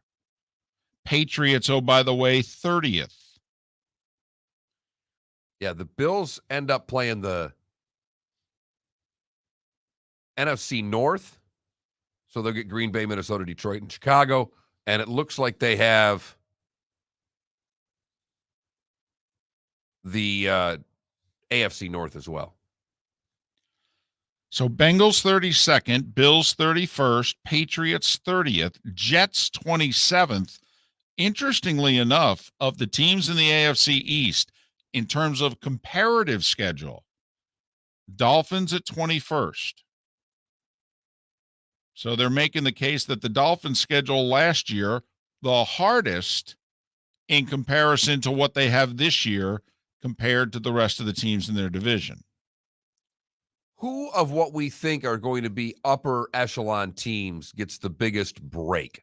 You know, out of Green Bay, Tampa Bay, the Rams, name your AFC team, although the AFC is so loaded, I don't know how that's going to happen. I would think it would be an NFC team. Who's got the biggest break in Warren Sharp's estimation? Interesting you say it, Mark. 5 of the top 6 teams that have the biggest scheduling break are in the NFC. It's why this year, if you think the Vikings are going to be decent, you may want to bet the over. According to Sharp Analytics, the Vikings have the 5th best schedule improvement of all the teams in the league. And they were the team of the top 6, Mark. They had far and away the most wins because the other teams were not good teams. By the way, keep this in mind. Bucks are 26th. Rams are 28th. Chiefs are 21st. There's a 3-way tie at 21. So of upper echelon teams that we're thinking of, you know, Cincy, Buffalo, New England, Denver, the Rams, the Bucks, the Niners, the Chiefs, all in the tougher third, if you will. The bottom third of scheduling difference this year being harder than their scheduling difference was last year. Best schedule this year compared to last year? Washington. Giants are second. Bears are third. Jags are fourth. Lions are sixth. Here's the team, Mark, that you may want to throw a few shekels on, who you think could be pretty good. The Indianapolis Colts have the 7th best schedule this year in comparison to last year. Welcome to the NFC East. So the Colts at 7th, Seattle a close 8th, Arizona 9th. Because the NFC East gets the AFC South, which means they'll get Jacksonville and Houston. So the Cowboys and the Packers in the middle of the pack. But it is interesting, the difference. Ravens and Browns are in the middle of the pack, and yet the Bengals have the toughest comparative schedule. So that's it's a last place schedule, playing 3 fourth-place teams from a year ago. Now this year playing 3 first-place teams. Not to mention the AFC last year had 9 home games. This year the AFC will have 8 home games. So, you know, these comparative schedules, a lot of this has to do, I would think, with home and road. But remember, as we pointed out throughout the season last year, home field means about squadoosh. Well, in the National Football League. In fact, a gentleman in our Twitch chat room said that one of the sports books that he follows now has home field advantage worth less than a full point, worth just 9/10 of a point when they figure out their numbers. It was 3. Not that long ago. Like 5 years ago, maybe.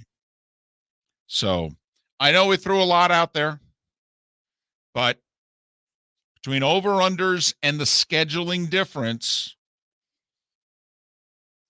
None of the information that we gave you, however, was an April Fool's joke. No. This is all statistical, factual information trying to make you a better gambler next season. or just to measure your expectations for your favorite team?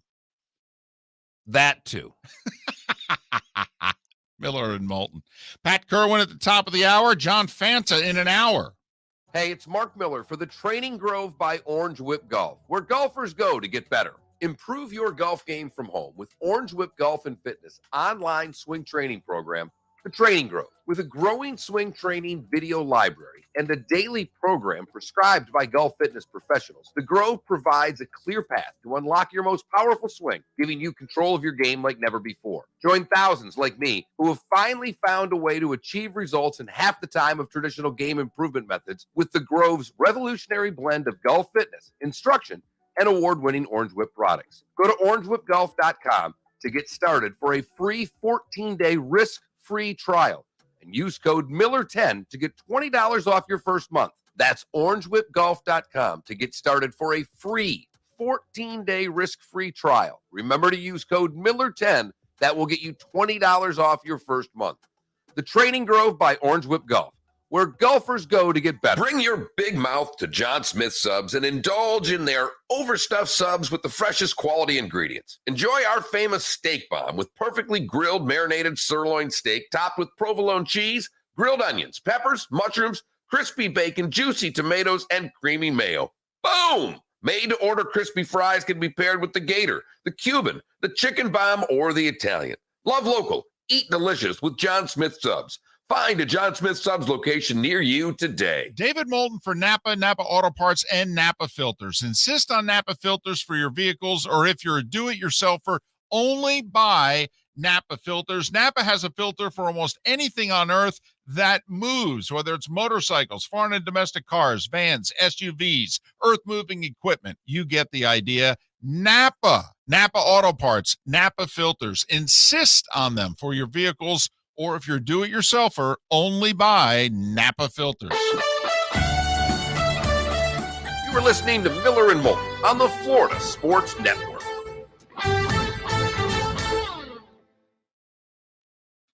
No way.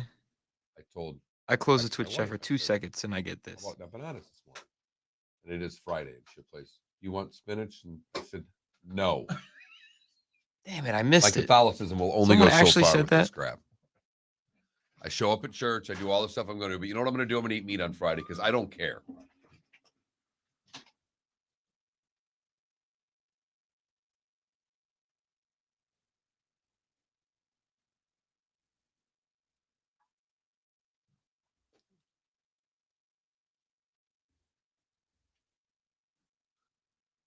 Did you see the foul that Stevenson drew 2 nights ago?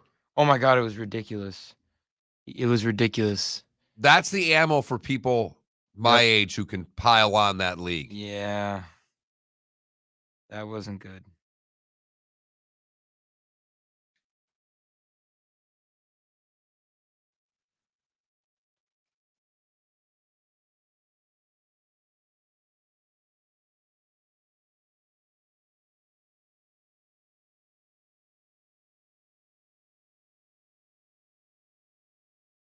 I think Duke wins big, by the way, Klecko.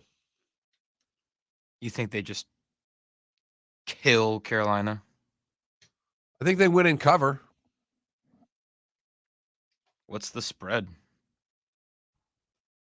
Oh, there he is, the Lakers. What do you, poor guy? I mean, you got a Lakers reporter and they suck. What's the spread for the Duke Carolina game? 4. Wow, I thought it would be like 2. Well, there's not much difference between 2 and 4 there, kid. Well, down the stretch, yeah. 2 free throws. All I want is the final score to be something 6 versus something 0. That's all that really matters. Like a 66-60, 76-70 game. In fact, 2 of those would be great.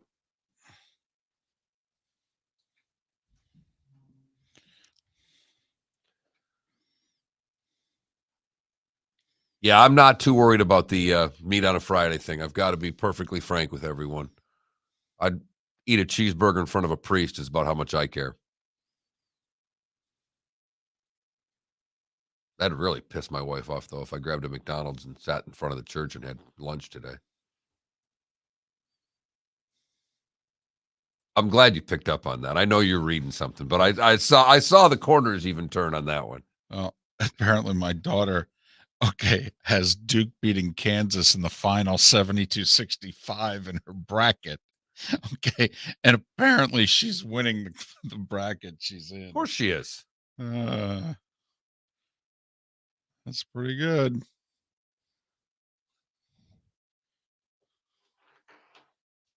That's pretty good.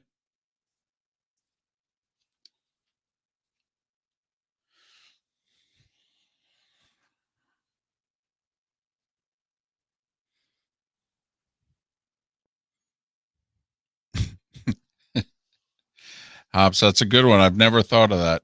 That's because I don't adhere to the whole.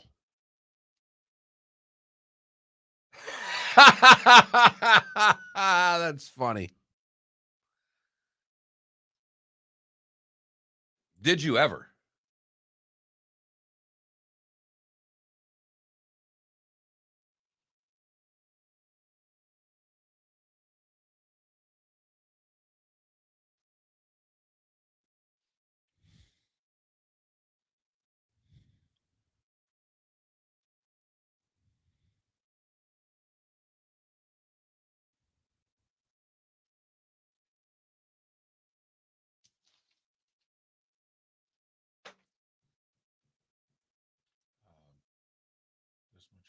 Yep. Tiger. Yep.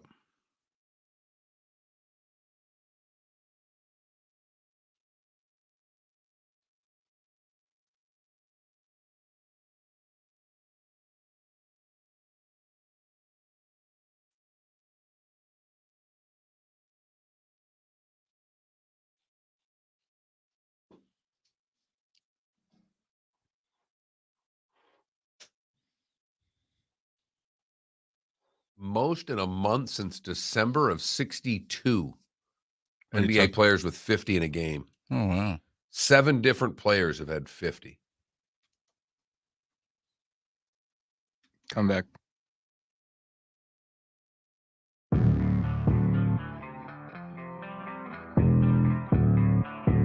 Thanks for listening. And now, more of Miller and Moulton on the Florida Sports Network.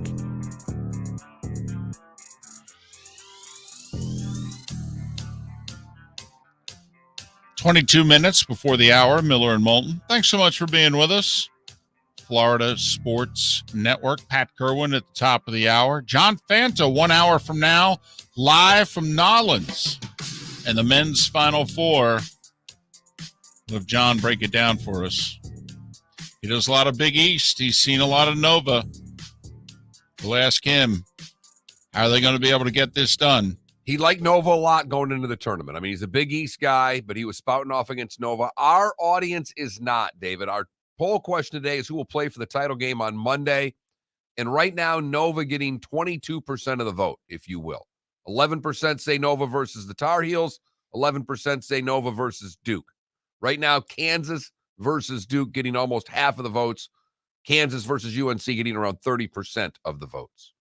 That Mark Miller, the David Moulton, FL Sports Network on Twitter is where you can go to vote, or you can go to the floridasportsnetwork.com, floridasportsnetwork.com, and vote there.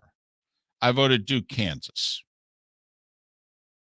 I got Duke, Kansas as well, actually. But do you have it up on floridasportsnetwork.com? I will right now. Yeah, there you go. We're an hour and 39 minutes into this thing. You know, this poll question was done before the show. We got to work on some hand signals there because Felipe, I was kind of giving the thing to you Right. on floridasportsnetwork.com as if to say, did you put it up there? And he took that as, who am I picking for the game? Let me Right, get on the exactly. microphone. He took that as an opportunity to talk. My pick never matters. I will say, just got a text. My daughter reminding me that she had Duke beating Kansas before the tournament in her championship game. She's doing quite well in her brackets, apparently. Good for her. Yeah, someone in the family should. Be nice to share some of that information before the tournament, maybe. Right. Next thing you know, I should be talking to my daughter before I fill out next year's bracket. Might not be a bad idea. Well, we always talk, usually the secretary, the office manager. I mean, someone like that is always Could be the CEO, but someone who Right. is not a diehard sports fan. Exactly. is the one that can have a lot of luck with brackets. 4.5 are basically the numbers for these two games. I'm surprised the Kansas Nova number is not a touch bigger. I thought it might get in the 5.5 range, maybe 6, but opened at 4, and I think it's gone to 4.5, and that's it. So a lot of respect for Nova making their third Final Four in the last 6 years. But Kansas and Duke are the favorites. Duke a 4-point favorite over Carolina, last I saw. Nova's got to keep the scoring down, I believe. And they're good at it. They work are. the entire shot clock. They frustrate teams by how they play their offense and waiting. But I just don't know how now with 5 players, how they get this done. I think the officiating will be a very big factor because you've got 2 of the 4 teams that don't go very deep. Carolina admittedly plays 6. Nova plays 6, and one of the 6 is out for the year with a torn Achilles. So fouls, every foul becomes precious when you don't have a lot of players. And, one of the things I was reading yesterday, anonymous coaches talking about the teams and what they thought is their strength of Nova is just how physical they are. And how basically one of the coaches said is like they play everybody, they play your chest. They're so strong. And when you can't foul, David, and have to play that type of defense, you are exactly right that officiating has a huge portion in both of these games. And as one of the coaches pointed out in the same poll, Duke doesn't foul. So for North Carolina to beat Duke, they're going to have to play the same style of game and not foul, which nobody's better in the country than Duke at playing defense and not fouling, David. Mark, are you insinuating something? No, I'm just reiterating what a college coach who played against Duke in this tournament said. Duke doesn't foul. Do you think he was insinuating something? I guarantee you that he was insinuating something. But I did think it was interesting that Villanova, thought of all these coaches do this on anonymity and just said how you have no idea how tough, how strong, how physical Villanova is. They don't look like it because they're not a big, imposing team. But this coach just said, you better be prepared for a very physical game against Nova. With that being said, to your point, David, officiating's everything. If you're going to play a tough style of defense, well, then you better hope that they're not calling a tight game. Nova just had to get through Houston in the region final, and Houston's as tough a team to play against, especially if the officials are going to let you play. And yet Nova was every bit up to that physical a challenge. Will the refs let it be that physical? Remember, Kansas in the Big 12, all right, which was a really good league this year, and they play pretty physical games. I think Kansas will be up to it. But if they call it tight, that's really going to hurt Nova. Really going to hurt Nova. And the thing that fascinates me, Mark, and I can't wait to ask John Fanta about it coming up in a little less than an hour, is with the Duke-Carolina game, they've played twice, and neither was a close game. No. Both beat the you-know-what out of the other in the other team's building. Now, Carolina did it late. Duke did it early. I mean, the first time they played and in Chapel Hill, they were up 20 mid-first half. The second game was close till the middle part of the second half, and then Carolina just said, hold my beer, and dominated them the rest of the way. They just quit missing. Well, yeah. And, I mean, they shoot that well. I mean, Carolina can shoot the ball. Both teams, I mean, that game could get up there in scoring because both teams can shoot the three.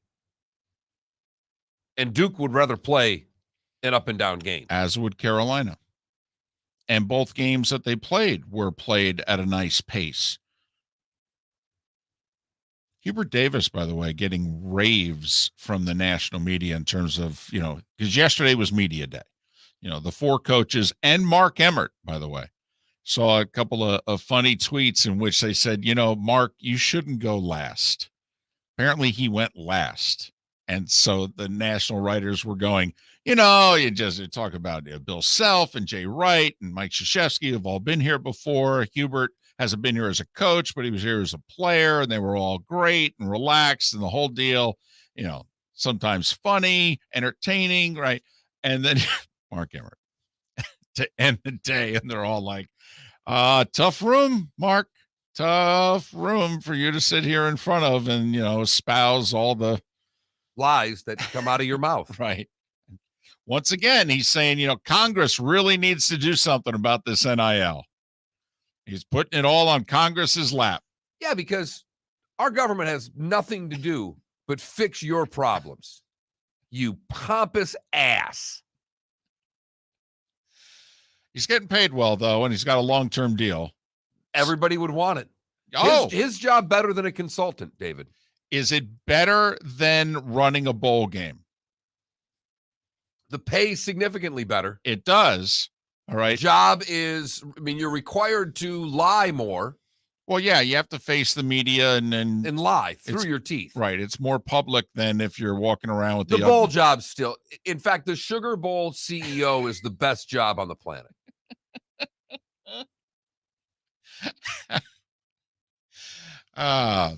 It is one of the things I'm curious whether or not Joe and Troy are going to do. Are they going to go back to the old Monday Night Football sport coats? They better. At least for week 1. They better. Because those sport coats do look as if you could be running a bowl. Well, and I think Joe would want to, by the way.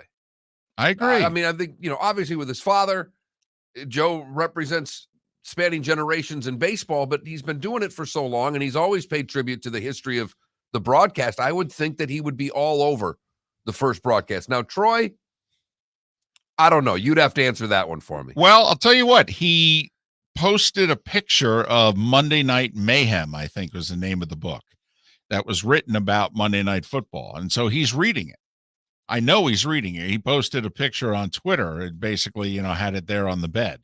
So he's reading up on the history. So sure, why not?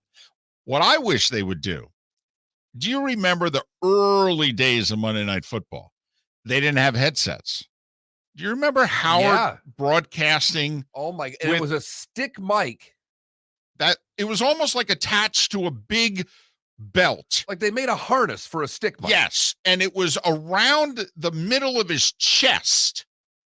And then the mic was stuck right there in front of his mouth, coming off of the big WWE championship belt that they had around the middle of his chest.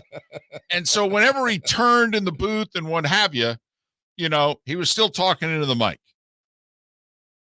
It was fantastic. I'm guessing Howard didn't want the headset to mess up his toupee. There's not a doubt in my mind. And so it would have flattened out the corners of the wig and might have just, moved it a little bit. And so that's what I'm guessing as to why it is that they concocted the WWE championship belt around the middle of his chest with the microphone sticking up out of it towards his chin. It is, he's public enemy #1 right now, but Will Smith and Ali and in the rapport that he had with Cosell. Howard in the way that's played that movie is terrific. Absolutely terrific.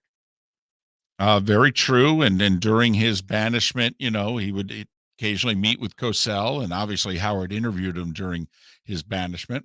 Cosell put half of his biography about he and Ali. The Cosell biography is terrific. And there is a large portion dedicated to his relationship with Muhammad Ali. So I don't think getting either one of them to wear the canary yellow jacket, I think that could easily be done. To me, now I will then work on seeing whether or not I could get Troy to wear the WWE belt. I think Joe would. I really do. I think Joe might even put a toupee into it. In fact, if there are any games around, if Monday night happens to be, if Halloween happens to be on a Monday, Joe should go as Howard and do the whole game that way. I don't think he would do that, but I do think he would be willing to wear it. And then obviously they would go to pictures of what it looked like in the booth back in the day and all that. That I do. Joe's actually up for that sort of thing. Oh, there's not a doubt in my mind. Right. I've heard too many interviews he's done that are not about sports that are pretty darn funny. He doesn't take himself very seriously, despite what people may think. Now, I don't know if I could get Troy to wear the harness. I'm pretty sure I get, well, because first off, I don't believe the Hall of Fame jackets are all that different from the Monday Night Football They're jacket. close. And he's got, obviously, a gold jacket. And he brought it on the road one time when the behind the scenes Fox knew that Joe was going to get the Pete Rozelle Award. They didn't tell Troy. They just said, hey, we're doing a game in Cleveland. It's close to the Hall of Fame. We want to promote coming up. It's the Hall of Fame. The NFL really wants us to do something. Troy's like, oh, okay. And so Troy flew in on his private plane and he brought his Hall of Fame jacket. He just brought it to the booth and gave it to the stage manager and didn't think anything of it. And, during the first half, he's like, hey, what's the deal with the jacket? And they're like, we'll want you to wear it at halftime. Oh, okay. Didn't let him in on what was going on. And he puts the jacket on, and then all of a sudden, David Baker comes in and announces to Joe that, hey, you're winning the Rozelle Award. You're going into the Hall of Fame. And Troy's standing there in the jacket and was as shocked as Joe. Said, hey, welcome to the club. It was a great TV scene because you could tell that nobody knew. And that's hard to do these days, to get that many people in on something without even telling Troy. Richie Zients, the producer, knew. Rich Russo, the director, knew. No one else. They didn't tell anybody else in the truck. And obviously, Eric Shanks and the top 3 or 4 executives at Fox knew. Because Zients was the one that said to Troy, hey, bring your jacket. Don't forget. We're going to do something. Oh, okay. So I know Troy would wear the jacket. Now, I don't think he'd do the harness. Joe would do the harness. There's not a doubt in my mind. I think he would. I really do. And for those that don't know, I'm lucky enough to be in the booth with Joe and Troy, and with the last 4 years with Fox, and I'll be heading with them over to Monday Night Football. So now you might get Monday Night Football garb. Yes. And hopefully they keep sizing it the way they have been for the years, so I get Monday Night Football garb. Been nothing better over the past few years, David, working for Fox, doing some golf stuff, working for Fox, doing the football, and I think I've even scored a CBS pullover because they keep giving David stuff, and it's either an XL or a large. Yeah. David passed large a long time ago. In fact, he passed it in the left lane doing 95 miles an hour. NFC title game, the production guy from Fox said, hey, we want to get you the Thursday night pullover. What size are you? And I said, tarp. But I've got a nice Fox USGA golf shirt that fits nicely. I've got a CBS pullover. So anything else you could come up with, Monday Night Football to add to the collection would be great, David. Tell you what, I'm putting you in so much outdated gear. All right. You're looking like someone in Africa in which the box opens up and it's like, oh, the Bengals won the Super Bowl over the Rams. No, they didn't. Pat Kirwan next, Miller and Moulton. Hey, it's Mark Miller for the Training Grove by Orange Whip Golf, where golfers go to get better. Improve your golf game from home with Orange Whip Golf and Fitness online swing training program, The Training Grove. With a growing swing training video library and a daily program prescribed by golf fitness professionals, The Grove provides a clear path to unlock your most powerful swing, giving you control of your game like never before. Join thousands like me who have finally found a way to achieve results in half the time of traditional game improvement methods with The Grove's revolutionary blend of golf fitness, instruction, and award-winning Orange Whip products. Go to orangewhipgolf.com to get started for a free 14-day risk-free trial and use code Miller10 to get $20 off your first month. That's orangewhipgolf.com to get started for a free 14-day risk-free trial. Remember to use code Miller10. That will get you $20 off your first month. The Training Grove by Orange Whip Golf, where golfers go to get better. Bring your big mouth to John Smith Subs and indulge in their overstuffed subs with the freshest quality ingredients. Enjoy our famous steak bomb with perfectly grilled marinated sirloin steak topped with provolone cheese, grilled onions, peppers, mushrooms, crispy bacon, juicy tomatoes, and creamy mayo. Boom! Made-to-order crispy fries can be paired with the Gator, the Cuban, the chicken bomb, or the Italian. Love local. Eat delicious with John Smith Subs.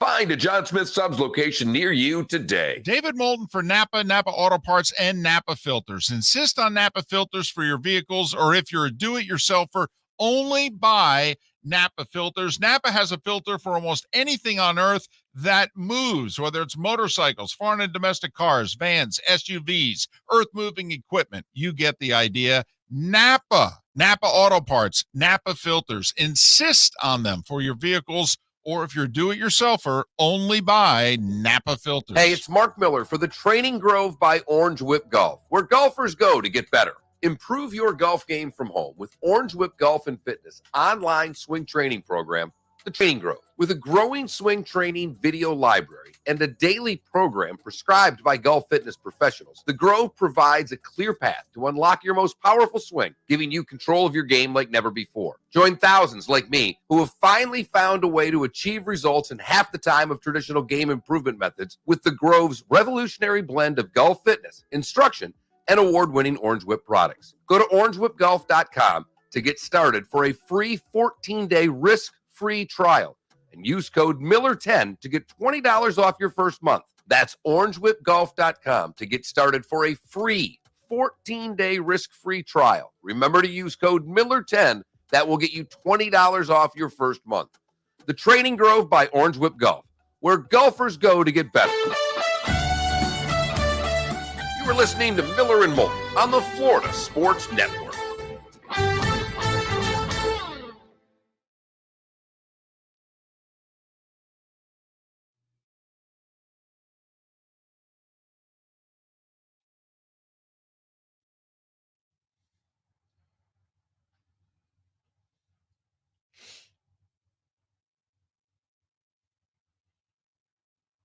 Oh, he bit him. Holy Christ.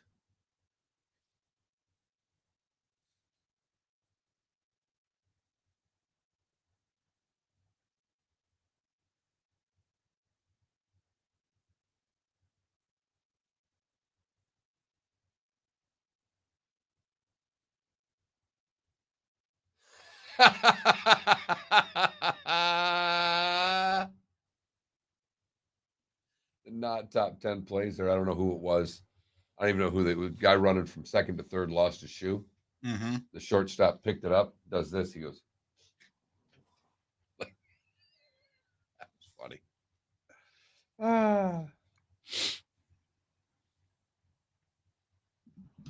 Oops.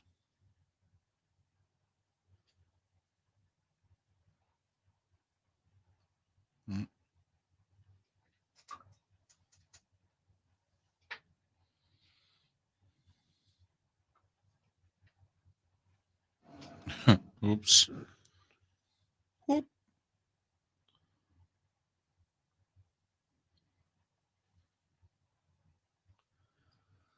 Well, then it looks like both Detroit teams should be coming in at the same time.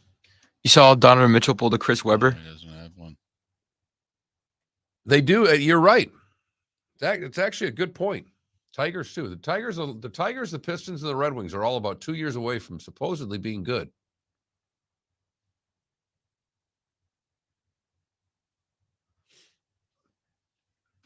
Have you guys ever been stung by a bee? Yes. I got stung by a bee for the first time in my life at the Red Sox game 2 days ago. You gonna make it? Oh, I was just surprised. I was like, oh, wow. Damn. It hurts.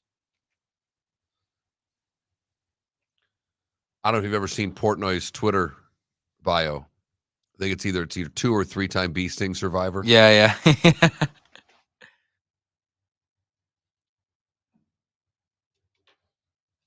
No, Paul. Paul, no. Don't worry about that.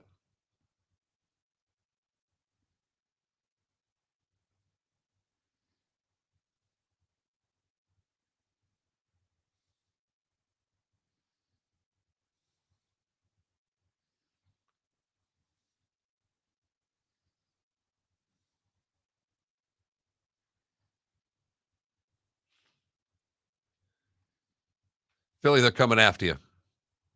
They want to know now if you've ever had a hangnail.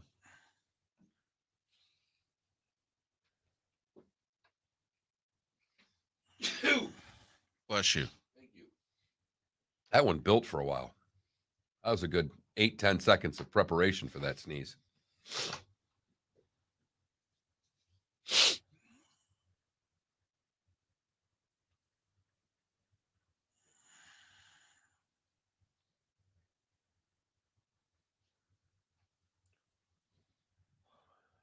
Going to Disney.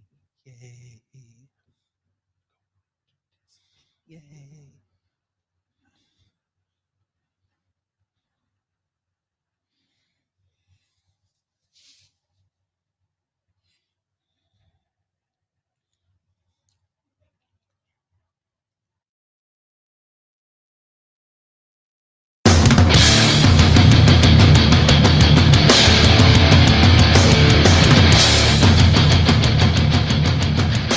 You are listening to Miller and Moulton, exclusively on the Florida Sports Network.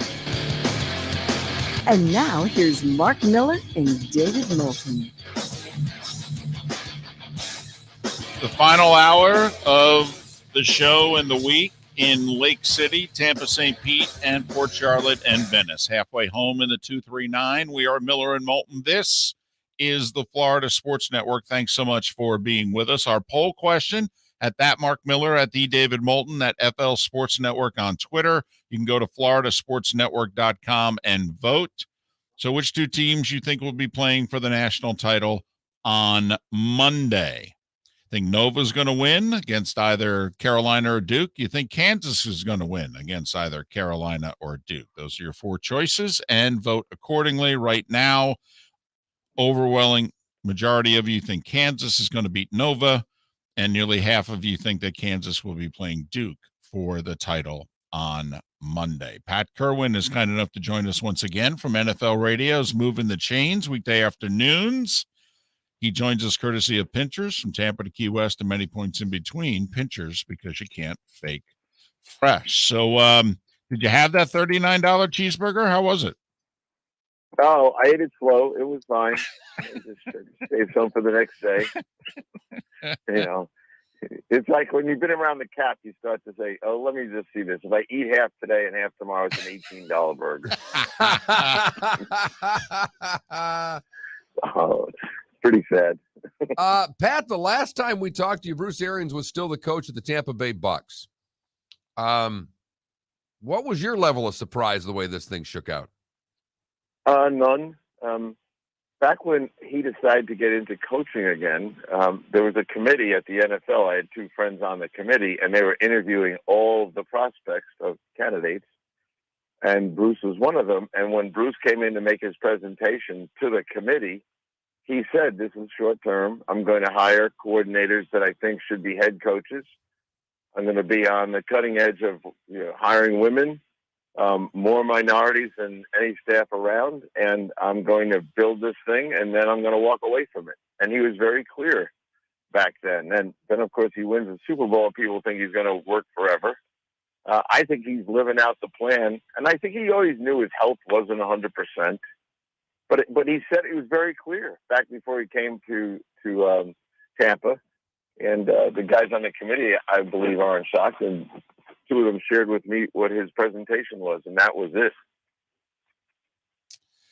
Todd Bowles, what kind of a head coach you think he'll be the second time around? Pat, you have talked about this often with us over the years about how much better you believe head coaches are the second time around. He'll obviously have the huge advantage of having Brady at quarterback versus the carousel that he had with the Jets, but there's more to it than that. Your thoughts about Todd Bowles part 2? Well, I talked to Todd yesterday for a while, and he's a good guy. He's self-analytical. He was able to look at himself after the Jet experience and realize things he wanted to do different. He was very vocal with me yesterday about that. He wasn't going to sweat the little things. He wasn't going to get tied up in all the minutia that overwhelms a rookie head coach, and they find themselves not prepared for a lot of things. And then New York is a different place anyway. But I talked to him at length about Pete Carroll at the Jets, what he learned when he went to SC and what he took with him when he went to Seattle. I think he's going to do terrific. Now, it's a short-term team. There's a lot of older guys on the team. Brady's not going to play forever. Sooner or later, there's going to be some kind of turnover, and that'll be a little bit of a hurdle. And people might, if it's difficult, people will drag up the old Jet stuff. But I always felt that the Jets first off, the players loved him, and the players here love him. So he's not going to have any trouble being a communicator with players.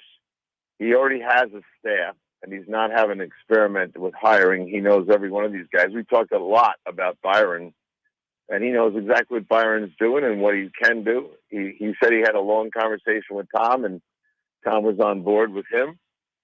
So I think it's going to be a smooth transition, and I think he's going to do well, and I don't think he's going to have a big learning curve.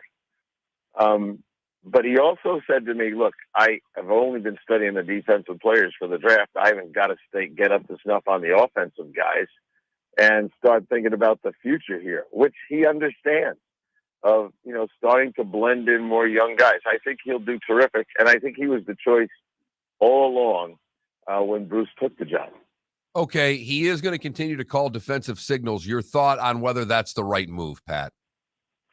Well, Footy and Macy aren't ready for that, and I think he's going to pass it off as soon as he feels they're ready. But they're not, and I think he can handle that job while they're moving forward. I think somewhere during the year we're going to find out that maybe Larry Foote is calling more than we thought, or maybe he's involved with the pressure packages, and we'll see. But I think he'd love to get himself in a position where those guys are calling it. He knows they're not ready to do it yet. Hey, they didn't know Bruce was going to walk away at this time. And maybe the funniest thing in our conversation was I tried to pin him down on Bruce. I said, okay, so Bruce calls you in on Monday, tells you what he's going to do, tells you you're the head coach. Did he spend enough time with you describing what he's going to do? And he just started laughing. And he goes, not really.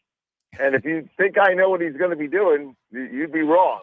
He goes, I think he thinks of himself as an ambassador. So I don't know what Bruce is going to do, but I think Bruce will get a little antsy somewhere along the line. He coached Todd at Temple. He's not going to interfere with Todd, but I think he's going to be around a little bit, maybe not as much as people think. Do you think he'll be more an advisor to Todd or more an advisor to Jason Light? Jason. I think he's going to make sure that, Jason will be no problem, but I think he's going to make sure that Todd gets everything he needs, personnel-wise, and he understands what Todd's looking for. And I think Jason's going to be terrific. Jason has been basically programmed by Bruce on how to be a GM in this environment. Service the coach, help him out, get him players, and make sure the guy's happy all the time. Pat Kirwan, NFL Radio's Moving the Chains, weekday afternoons. He joins us twice a week throughout the season, courtesy of Pinchers. From Tampa to Key West and a dozen locations in between.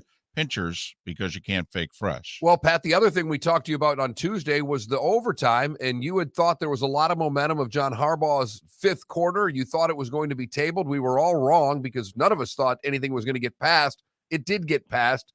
How did that happen from the standpoint of the owners? You thought this was something that was going to not get enough votes. How do you think they ended up getting the votes? I asked a lot of guys after the vote, Mr. Rooney, Mr. Mara. Once they severed postseason from regular season, they got the attention. Once they put the video on of the Kansas City-Buffalo game, they got more attention. And then when they sat down and handed out the reports of the coin toss, where 10-12, the first who won the coin toss won in overtime in the postseason, they pushed the votes over the top. So I'm glad they did it. John told me after that, people weren't ready for another radical view of this. And I think they look at things now in the NFL like, okay, if we pass it, let's pass it for a year and see what we do next. And I think that was smart of them, and I think this will stick, and they'll next year make it permanent. Pat, I know you talked with Pete Carroll a handful of hours after this passed, and based on what I remember of the interview, I don't think he had time to really study it and decide what it is that he would do. But Pat, it now really brings into the equation about whether or not you take the ball first in a playoff overtime. I mean, it's risky enough in regular season overtime, the decisions you make, but could you, as a coach, not take the ball first in a playoff overtime The analytics departments, Pat, which are getting more and more influence, are going to be pounding the table with these head coaches going, you want the ball second. Well, I agree with that. I think a lot of coaches, I asked that question directly, and they said, I haven't figured out yet, but it's intriguing, and we are looking at it. So that's where they left it. They didn't shut it down as, no, that's not possible. One coach brought up a very interesting point. Yeah, I defer. You score a touchdown. I score a touchdown. And because I deferred, now the team I deferred to has the ball in the third possession in sudden death. That's going to scare some guys off from deferring. Well, that was kind of where David and I were yesterday on this. Well, and Pat, our discussion was, if you decide to defer, are you essentially then making the decision that you will go for two in the win to avoid just that scenario? And if you're not prepared to go for two in the win, don't you then have to take the ball because you have two chances to stop them and win? One to keep them out of the end zone, and then to keep them and stop the 2-point conversion. I agree with that. And so there's other things that guys are talking about. And remember, the key word that everyone has to remember is the word opportunity. And I went over this yesterday on the air. If you look at the definition of what this is, you're going to be provided the opportunity to play offense. So what does that mean? Let's say you defer, you give me the ball, I go down and score. There's a chance I might onside kick. Because if I recover that onside kick, the game is over. You had your opportunity, and you blew it by not handling the onside kick. Well, that's a whole nother set of guts. Right. I mean, remember the word opportunity. That has to be always in everyone's mind. I only am required to present you the opportunity to play offense. Listen, this is where we need Sean Payton back in the league. He might be the only coach I know would do it. Cowherwood. Yeah, he onside kicked in his Super Bowl against Dallas in the second half. That's right. He recovered it. He's Pat Kirwan, NFL Radio's Moving the Chains, weekday afternoons, brought to us again by Pinchers. When we come back with Pat, we will get into the Bills stadium situation and whether or not that could be every bit as big of a deal as the Deshaun Watson deal that was signed by the Browns going forward. And we do know folks in Kansas City are paying close attention, as now they are talking about wanting a new stadium. More with Pat Kirwan, courtesy of Pinchers, coming up on the other side. We thank you so much for listening right here to Miller and Moulton exclusively on the Florida Sports Network. Hey, it's Mark Miller for the Training Grove by Orange Whip Golf, where golfers go to get better. Improve your golf game from home with Orange Whip Golf and Fitness online swing training program, The Training Grove. With a growing swing training video library and a daily program prescribed by golf fitness professionals, The Grove provides a clear path to unlock your most powerful swing, giving you control of your game like never before. Join thousands like me who have finally found a way to achieve results in half the time of traditional game improvement methods with The Grove's revolutionary blend of golf fitness, instruction, and award-winning Orange Whip products. Go to orangewhipgolf.com to get started for a free 14-day risk-free trial and use code Miller10 to get $20 off your first month. That's orangewhipgolf.com to get started for a free 14-day risk-free trial. Remember to use code Miller10. That will get you $20 off your first month.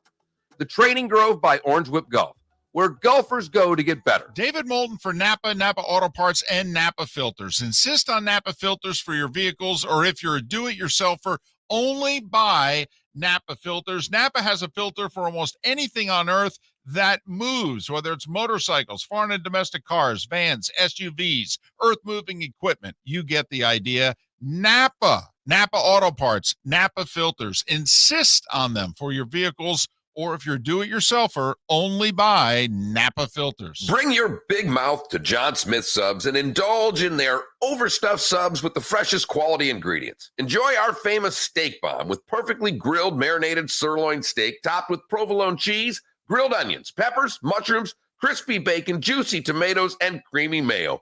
Boom! Made-to-order crispy fries can be paired with the Gator, the Cuban, the chicken bomb, or the Italian. Love local. Eat delicious with John Smith Subs. Find a John Smith Subs location near you today.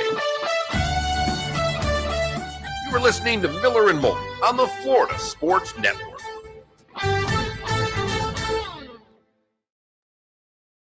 Yeah.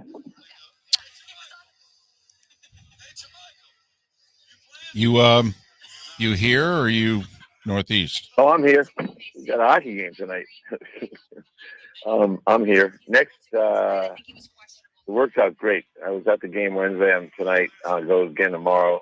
I got my brothers are here, and it's a bit of fun with those guys. And then next week I'll be in Minneapolis, one of my grandson's tournaments.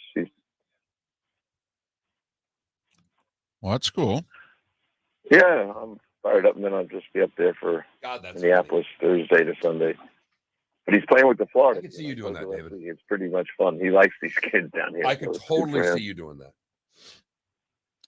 But yeah, they're playing Idaho. They played Idaho last night. I guess some of those teams from the Western Division come in once a year or so, maybe once every 2 years. I never saw them before.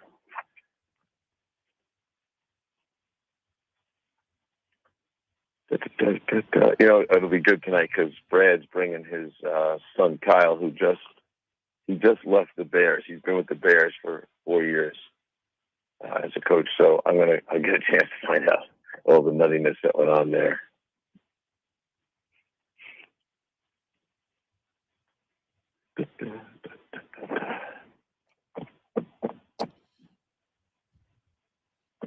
We come back. I'm going to ask you first we'll do the Bills stadium deal, but then also want to ask you about just how much grief Haslam's got to be getting.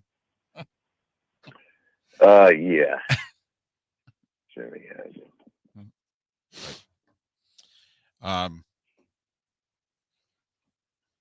How old's your grandson, the hockey player?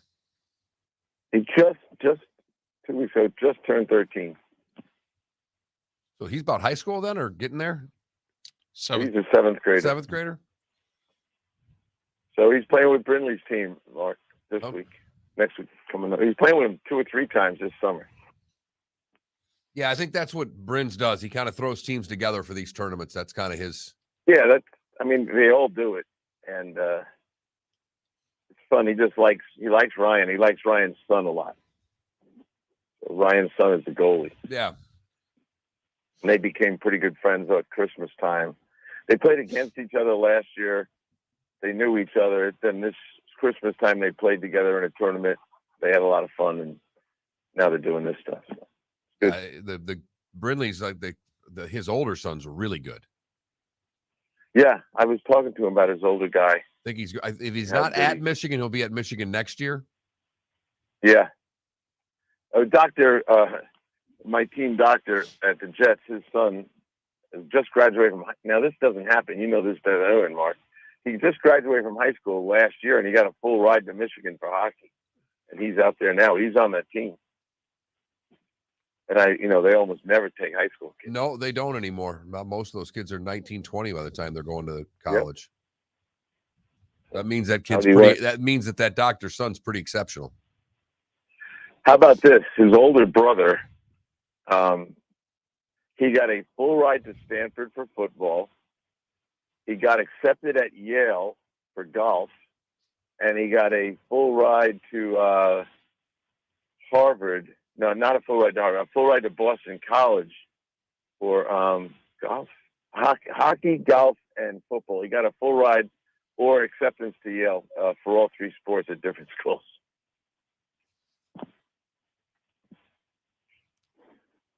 Yeah, Stevie boy. His grandfather was Jim Nicholas, who used to be the team doctor who did Joe Namath, and he also did John Kennedy's back. He was pretty famous dude in New York City. Crazy. That'll get you a He's few the guy- referrals, Yeah. He's the guy who failed Ronnie Lott on his physical, and I couldn't wait to sign Ronnie at the end. And just before he went to the Hall of Fame, 30 failed physical seconds. by the Jets. I was like, come on.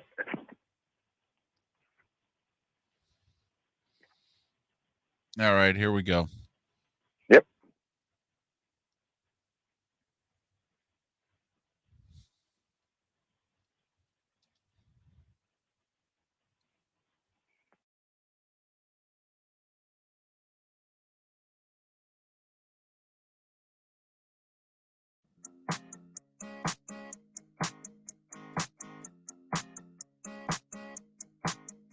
You're listening to Miller and Moulton, exclusively on the Florida Sports Network. 21 minutes past the hour. Our remaining moments with Pat Kirwan, NFL Radio's Moving the Chains, weekday afternoons. And he joins us courtesy of Pinchers from Tampa to Key West and 12 locations in between Pinchers because you can't fake fresh. John Fanta, live from New Orleans in the site of the men's Final Four, coming up in a little more than 15 minutes' time. As we mentioned before, Pat, the Bills getting their new stadium deal. You were at the owners' meetings. I would think this was talked about maybe more than the contracts that were given out because this is a huge amount of money that's being kicked in by the state of New York, over $1 billion when you factor in the maintenance part of this. How much of talk was this of the owners, and how much does this change things in your estimation, Pat, if at all? Well, Roger Goodell is from upstate New York. He's very familiar with the Buffalo area. He did not want to see a team leave there. I think Roger worked the politicians pretty hard. And when it comes right down to it, the voters can't stop it, really. And I think as you think about it, $1 billion, it'll be... people on Long Island are supporting a stadium in Buffalo, which they will never use. So it's a little hard pill to take, and the media has made sure that New York State taxpayers are aware of it, but they really couldn't stop it. And I think that might be part of the model going forward, Kansas City, et cetera, that, just take $1 billion from the state and kind of make sure they understand why they need to do it. Otherwise, we're going to leave. It's the old, not a lot of places left to go, but there will be places left to go sooner or later. And I think they hold that over their heads, and then the politicians realize, well, we might as well kick in the money. Well, and I guess there was a chance the Bills could leave, just the economics, and that people thought that there was a chance that the Bills could leave. One thing that Pat is pointing out is this will not go before a ballot, but Right. The money is coming, however, from the New York State budget. So the politicians could vote down the budget. Now, obviously, when that happens, it sends state legislatures and everything into absolute chaos because money's needed immediately for many different things. But so really the only thing realistically, because the county's not going to stop it, obviously, but if there's any chance to stop this, it would be the New York State legislature voting down the budget in which the money is being taken out and is earmarked for the Bills. But Pat, how many other teams can realistically, you think, hold over their county or state legislatures going forward with a legitimate threat to move? Like the Chiefs. I got to be honest, if I was a Missouri state senator, I'd look at the Hunt family and go, you're not moving anywhere. I agree with that. I think they can threaten it and bark like a dog, but at the end, it's just a bark. But if you're a Missouri resident, you have vivid memory of the Rams leaving, and you went from two teams. So you will scare some people into thinking they'd do it. And the rabid fans out there are a different crowd. They might support it in a better way than New York would, and New York was able to do what they did. So I don't think you'd see the pushback. And your other point's the most important one. These budgets may go down, but they come right back. There's payrolls the next day, to your point. And so I think they've got a way to get $1 billion out of most of these states if and when they need it and want it. And I mean, some of the situations be interesting to see what happens with the Washington Commanders and their desire to go back downtown. The way they feel about the owner and all, there might be one of those leverage plays where, well, we'll do it, but he's got to go, or something like that. All right, let's get to the football side of things, because over-unders came out, and, David and I were looking at them, and, Green Bay and Tampa on the top of the NFC. Correct me if I'm wrong, Green Bay still hasn't signed a receiver, and you don't seem to be as worried about it, certainly as I am. I know there are players out there. At some point, Green Bay better fill this roster. They should, and they will. They've got 2 picks in the first round, and the depth of the receiver position could leave them in a nice spot with their first of their 2 picks for maybe a guy like Burks, somebody like that. So I think they'll get a rookie receiver that'll be a quality player. They can always take Christian Watson. To me, if you put Christian Watson with big Aaron Rodgers, this will be Jordy Nelson 2+. The guy runs 4.2 and he's 6'4". So they can get a receiver, and I think they easily can recruit a veteran receiver because Rodgers will be thrown to the guy. You think Jarvis Landry would take a 1-year deal in Green Bay if they approached him? This is the best way for him to reinvent his financial value. So I do think they can find a receiver. Even if they put Sammy Watkins on the team, and I like Sammy, he's hurt a bunch, but if Sammy stayed healthy, what do you guys think? He'd catch 85 from Rodgers? Easily. And he does fit what the coach and the GM said, which is they would really prefer a receiver who could take the top off the defense. Jarvis is not that guy, but Sammy is. Right, and he's cheaper. Yes, so yes, he is. They could land up with a veteran and a rookie receiver lining up on the field on opening day and threatening the daylights out of things. You did mention something, Mark, that intrigued me. Like, the NFC to me is a 3-horse race. The Rams, Packers, and the Bucks. The 7th team in the playoffs from the NFC might have a pretty bad record. So it's. I think the reason they'll do it is they know the Super Bowl's attainable in that conference.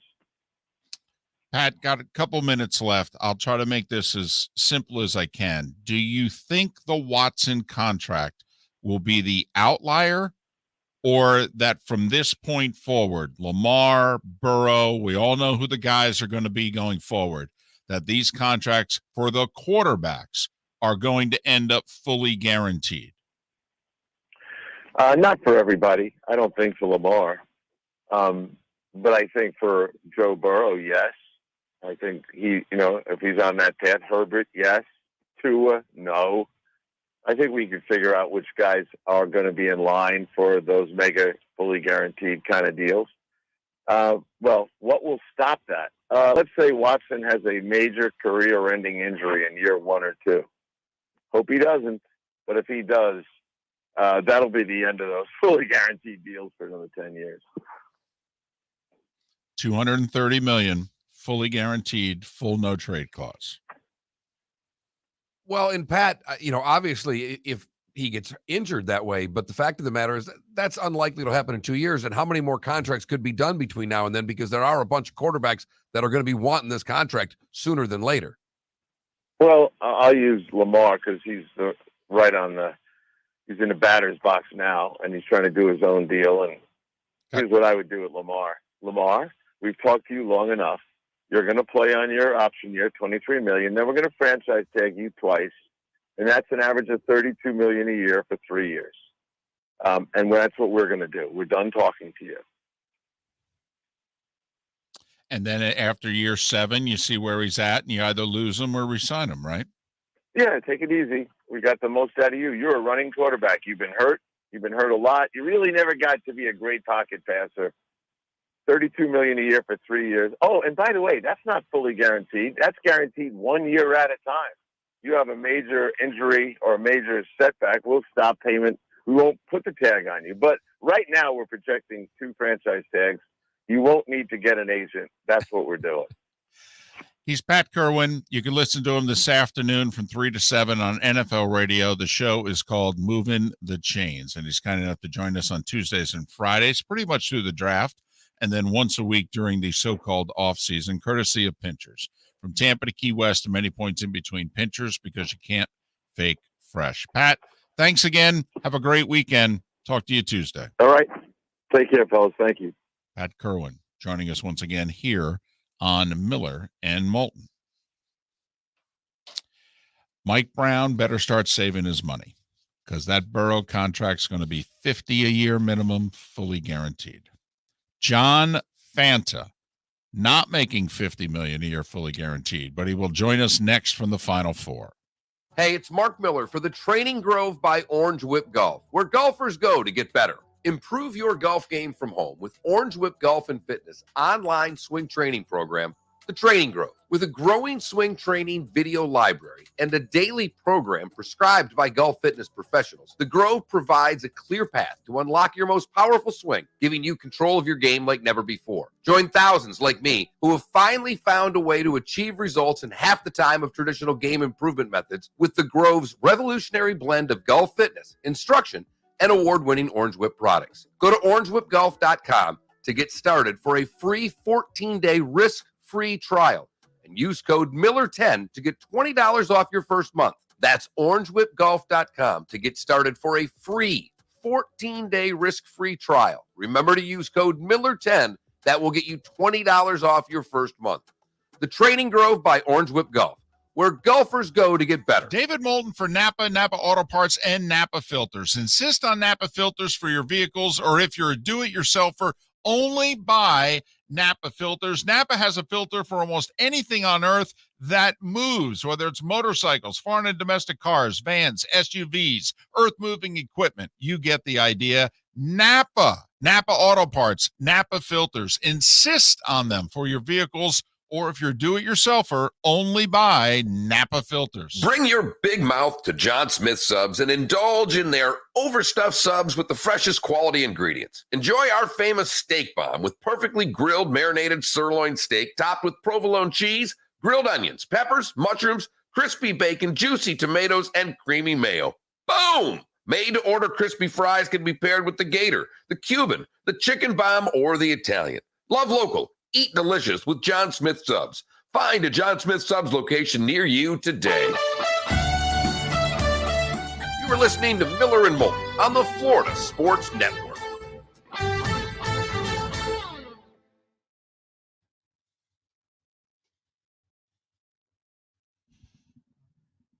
All right, hops. I know you all had to have one in your town. We had a place in Saginaw called the Pop Shop. Now, we didn't shop at the Pop Shop that often, but if you were having like the 8th grade air supply party, you'd go to the Pop Shop and get 2 or 3 cases of the cheaper soda in the bottles. I was a Red Pop guy myself. But Fanta, I was an orange Fanta guy.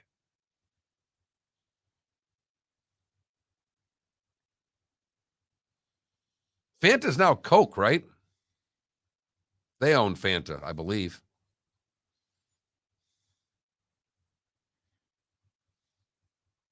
If you were Michigan, you had the Faygo.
There's nothing wrong with a grape knee high. And I will tell you, KW, orange knee high, underrated. Grape knee high gets all the attention because of Radar O'Reilly.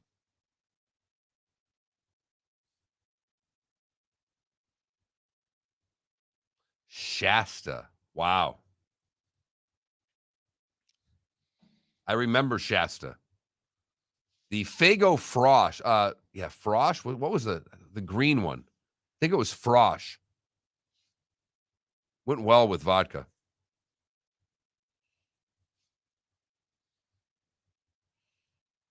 Well, Kaleko, you can't even bring bringing Yoo-Hoos into a soda conversation.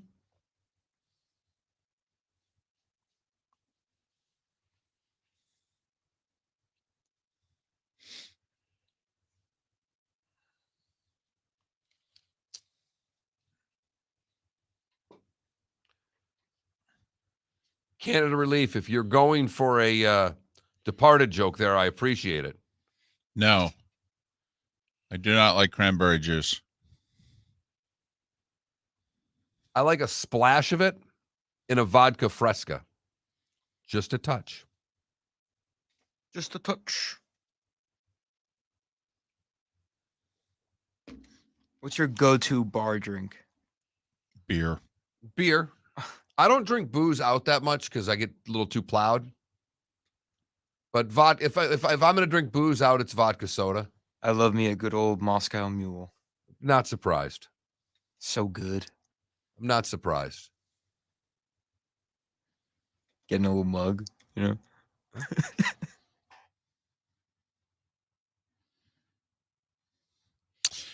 It's an hour earlier in New Orleans, so remember that when you call him. He could be a little groggy.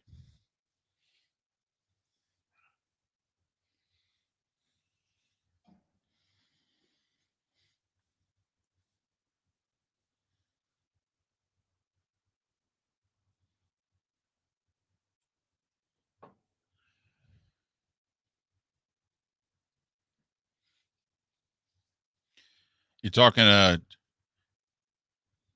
Miller Lite. I don't drink Coors Light. I do like Coors Regular a lot, though. my grandfather used to order a J&B Old Fashioned. A Scotch Old Fashioned. Wow. And my grandmother would order a vodka gimlet. Don't muddle the fruit.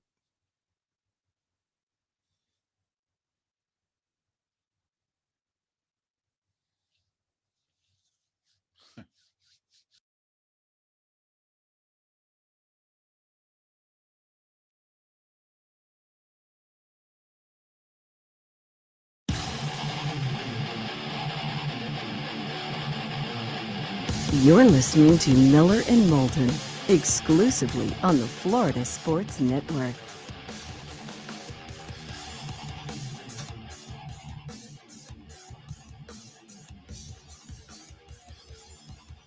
Minutes before the hour, Miller and Moulton. You're on the Florida Sports Network. Thanks so much for being with us. Final four on the women's side gets underway tonight. 3-1s and a 2. South Carolina, the overwhelming favorite in the first game, 8.5 points over Louisville. UConn, Stanford, a virtual pick 'em, and Stanford, the defending champs, are just a 1.5 favorite. Men's Final Four underway tomorrow night. 6 and 9 are basically your tips. What is it, like 609, 849 is what they're listed as? You're pretty darn close. If you're off by a minute there, I'd be surprised. Yeah, and 849 is never when the second No, it's game like starts. 906. Yeah, right. So basically 6 and 9 is when the men's games will take place. So early games, Kansas and Villanova. And the second one, the headliner, they've never met in the tournament before. They meet in the Final Four. Duke and Carolina. Both games, the spread's essentially the same, 4.5. And one game should be very fast-paced. The other one will be played in the mud. If you can stay awake for the 9 o'clock game, you're going to get a much more aesthetically pleasing game between Duke and North Carolina, because Villanova is going to try to keep this thing under 60 if they can.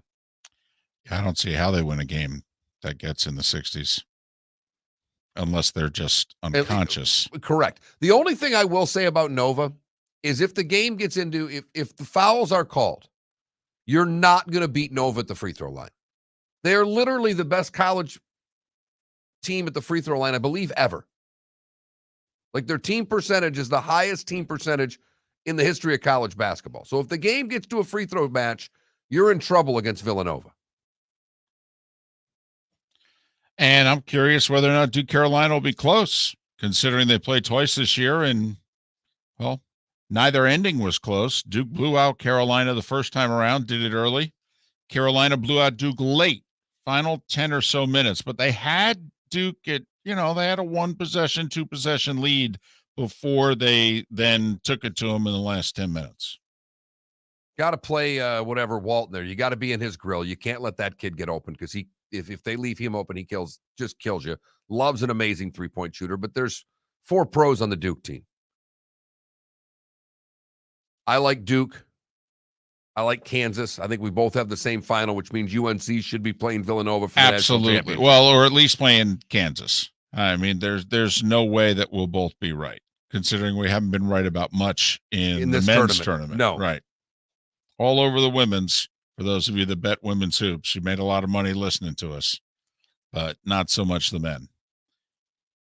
But the only thing I got right in the men's tournament was I thought the Miami USC winner was going to go to the Elite Eight. Just thought that was a soft spot in the bracket, and sure enough, it ended up being Miami winning a close one and going all the way to the Elite Eight.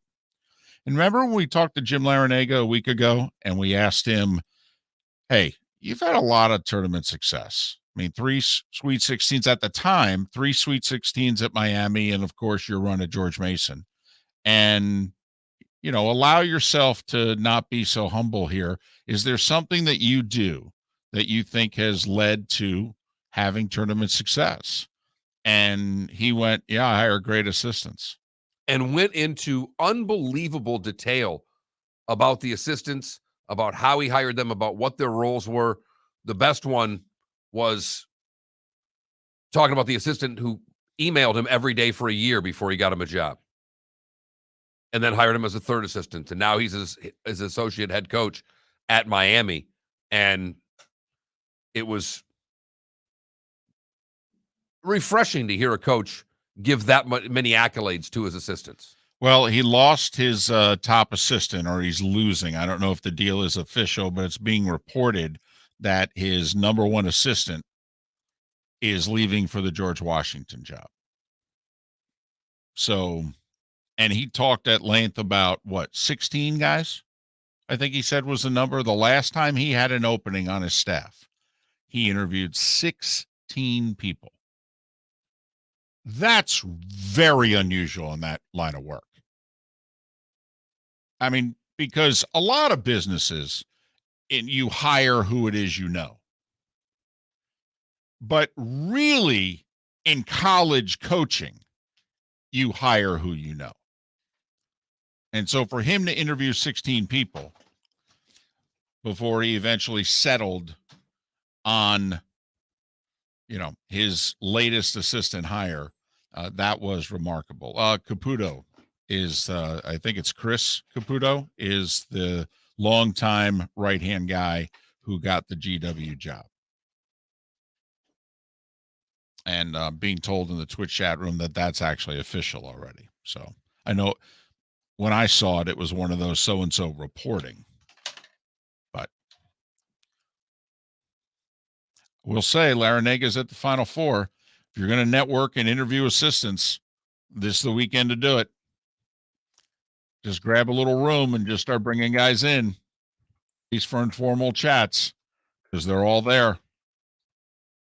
They'll all be flying home Sunday. Yes. Nobody sticks around for the title game. If you ever were to go to a Final Four city, just find an assistant coach and follow him around until you can buy his tickets for the final game. Because it's there. It's one of the salary perks that you get in the college football or in the college basketball world. 2 big news stories that we are expecting. One we know we will get. They're doing the main draw for the Men's World Cup today. Right. Middle of the day, Noon I believe. Eastern. Yeah, that's pretty much middle of the day. Yes, right? It is. And so Amazing. They're in Qatar or Qatar or whatever you want to call it. They're setting this up so it's noon Eastern in the States. Well, I found it interesting. I mean, what's the time difference in order? Because you would 7 hours from here to there. It's 7 p.m. in Qatar. That's it? Yes. Okay, because I thought it was more because they're going to be playing matches for U.S. television purposes at 6 a.m., 9 a.m., noon, and 3 p.m. Eastern. So I guess you're starting the first match at 1 in the afternoon, and then you're starting your last match at 10. Right. That's pretty late. Yeah. I'll tell you what, though, I'd like to be in the 10 o'clock matches. It'll be the coolest match of the 4. You know what, though? And I don't know for certain if it could be 6. They might not do daylight savings. You know, that might make sense that it's actually 9 p.m. their time, David. All right. You know what I mean? Yeah. Just thinking out, you know, I'm Right. not trying to, I don't know what they're. Right. What 1 hour either way. Gotcha. But I'm getting 7 now. I'm guessing it's probably 6 because 9 p.m. And that's also, think about it, in Europe, that's going to be 8 p.m. for most of the continent. And so they do the draw, and apparently they've gone to lengths to avoid the group of death. Yes. Okay, they've got these pods figured out. They try to do it based on, I think, the world FIFA ranking. world ranking. Right. So Qatar goes in the top group because as the host country, you get a huge break. So they're ranked number 1, no matter what their world ranking is. Then 2 through 7 make up the top pot. 8 through 15, so on and so forth. So I know that the U.S. is in with a group, and I guess they have 8 teams that they then will cut down to 4. And so the U.S., it could be one of 7 other teams that I think is in the second pod. No, they're going to take 1 from A, 1 from B, 1 from C, 1 from D. Oh, okay. That's how they'll draw them. Because again, the top 7 teams in Qatar are in the first pot.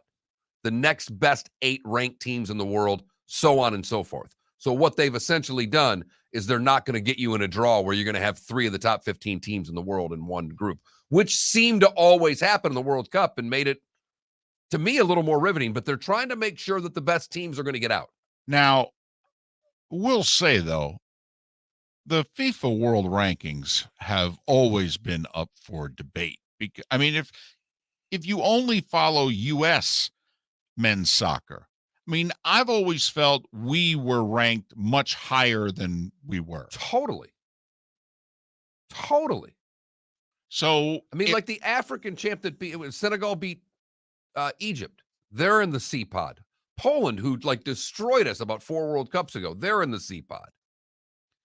And so you could still end up, I think, with a mini group of death, because I don't trust the FIFA World Rankings, kind of like I don't trust Scotty Scheffler's the number 1 ranked men's golfer in the world. He's the hottest right now.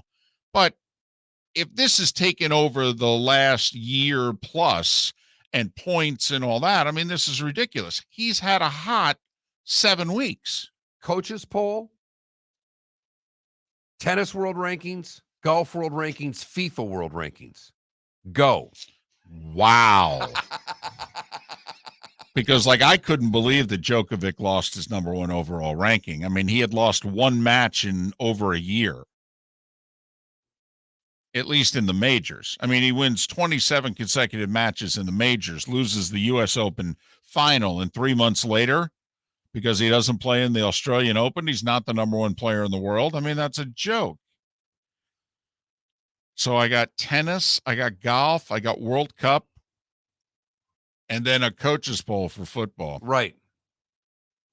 Or an SID poll, just depending on how you want to look at that. Well, right, which is exactly what the coaches poll is. Man. One of the reasons I love the coaches polls that Phil Steele, who we've got a great deal of respect for and has been gracious with his time over 10 years on this show with his college football magazine coming on the show. He's already, I believe, put out his AP preseason top 10 of what it's going to look like. It's not his top 10, but he will tell you what the top 10 looks like before the season starts, and he'll be darn near 100%. He'll have all 10 teams. He might have the order off by a team or two. I'm going to say FIFA, by the way. Okay. I really think they're that far off with their rankings of soccer teams because they're the most political, which is saying something, but I really believe they're the most political, and they're done for. It's kind of like certain teams are ranked by certain college football publications. They're ranked where they are because they want to sell magazines. I mean, for the longest time, it's why Notre Dame was always ranked in a preseason top 10 by the Street and Smiths and what have you of the world, because they knew that the Irish, mafia would buy their magazine. Street and Smiths or Athlon? Where was your go-to? Street and Smith, where I grew up. And I was more of an Athlon guy, but just I think Athlon's better, okay, as I, got older and went around the country and what have you, but I went with Street and Smith. and then all of a sudden you find Phil Steele. Well, And it's life-changing. Wonder how many more years he'll do it in hardback. I just think you'll always do it in paper form because people like that magazine. I mean, that's an institution. I don't know if you caught it the other day, and you probably didn't. I probably shouldn't tell you this on air because you probably would have applied. There was an opening. Phil Steele had put out a tweet of an opening for a conference that he had. Really? Yeah.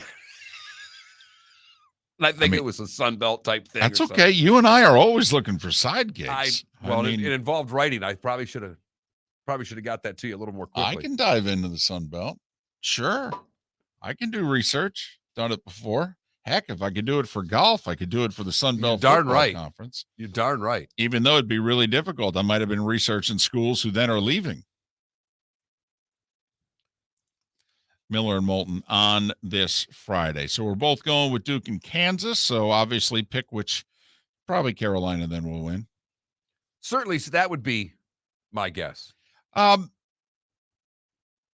If Carolina were to win, by the way, besides the fact that it would really rain on TBS, yes, that's right, TBS's parade, because the Final Four is on TBS, CBS announcers, but TBS.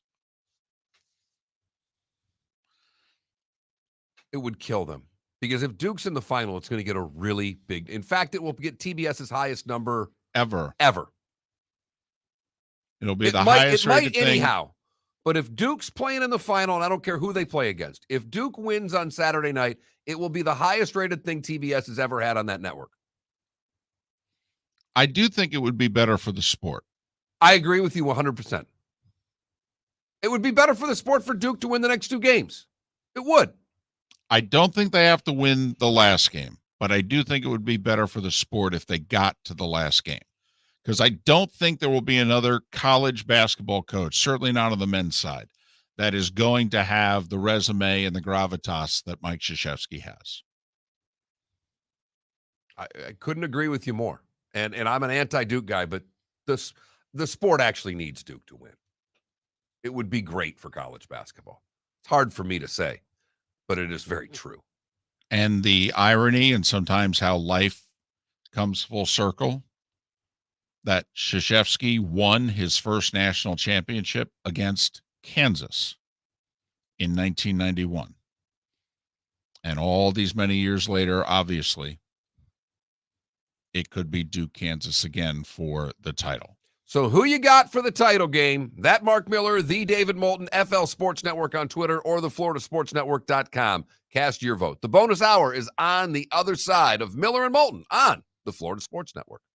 David Moulton for Napa, Napa Auto Parts, and Napa Filters. Insist on Napa Filters for your vehicles, or if you're a do-it-yourselfer, only buy Napa Filters. Napa has a filter for almost anything on earth that moves, whether it's motorcycles, foreign and domestic cars, vans, SUVs, earth-moving equipment. You get the idea. Napa Auto Parts, Napa Filters. Insist on them for your vehicles, or if you're do-it-yourselfer, only buy Napa Filters. Hey, it's Mark Miller for the Training Grove by Orange Whip Golf, where golfers go to get better. Improve your golf game from home with Orange Whip Golf and Fitness online swing training program, The Training Grove. With a growing swing training video library and a daily program prescribed by golf fitness professionals, The Grove provides a clear path to unlock your most powerful swing, giving you control of your game like never before. Join thousands like me who have finally found a way to achieve results in half the time of traditional game improvement methods with The Grove's revolutionary blend of golf fitness, instruction,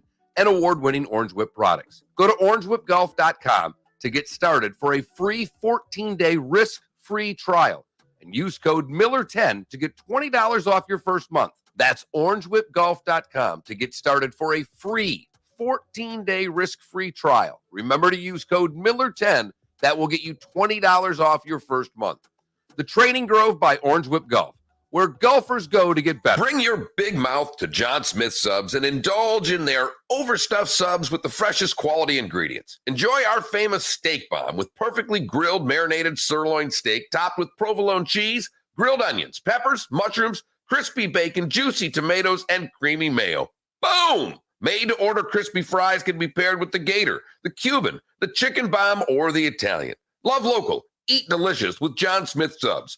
Find a John Smith Subs location near you today. Hey, it's Mark Miller for the Training Grove by Orange Whip Golf, where golfers go to get better. Improve your golf game from home with Orange Whip Golf and Fitness online swing training program, The Training Grove. With a growing swing training video library and a daily program prescribed by golf fitness professionals, The Grove provides a clear path to unlock your most powerful swing, giving you control of your game like never before. Join thousands like me who have finally found a way to achieve results in half the time of traditional game improvement methods with The Grove's revolutionary blend of golf fitness, instruction, and award-winning Orange Whip products. Go to orangewhipgolf.com to get started for a free 14-day risk-free trial and use code Miller10 to get $20 off your first month. That's orangewhipgolf.com to get started for a free 14-day risk-free trial. Remember to use code Miller10. That will get you $20 off your first month. The Training Grove by Orange Whip Golf, where golfers go to get better. You are listening to Miller and Moulton on the Florida Sports Network.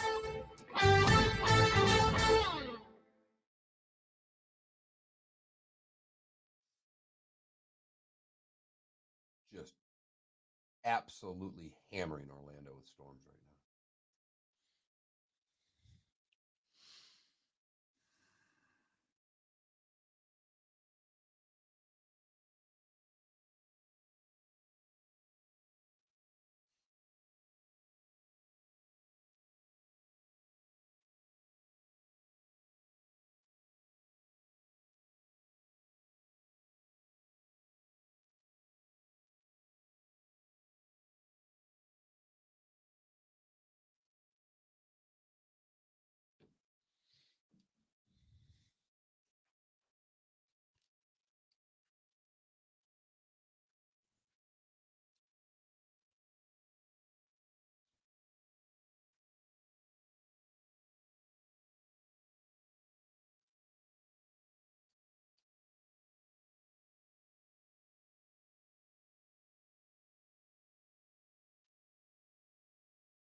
Yeah, Mello, JT3 didn't have tickets for many more years. Although I think former ones get their hands on them too, but I don't think he had that job much longer. I don't know how much longer Ewing's going to have it either.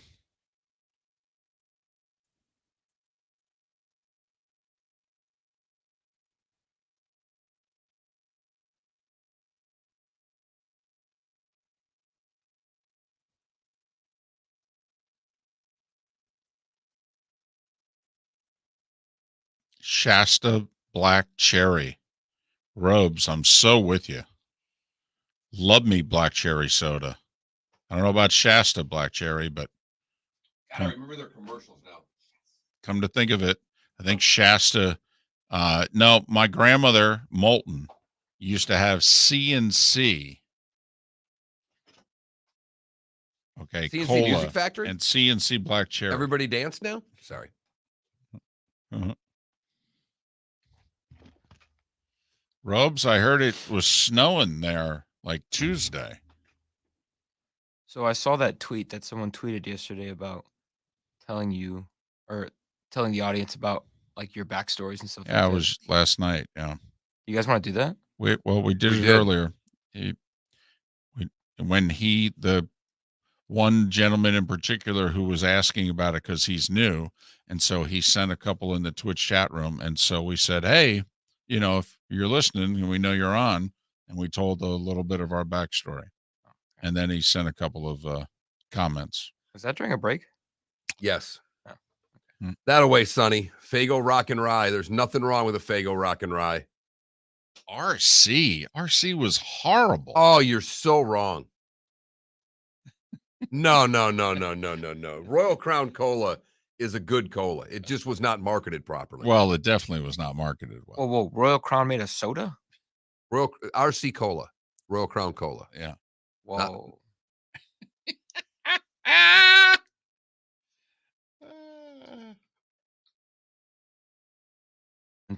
Got to keep you around. You're getting a much better education producing this show than the one you're paying for. Yep. I'll tell you that.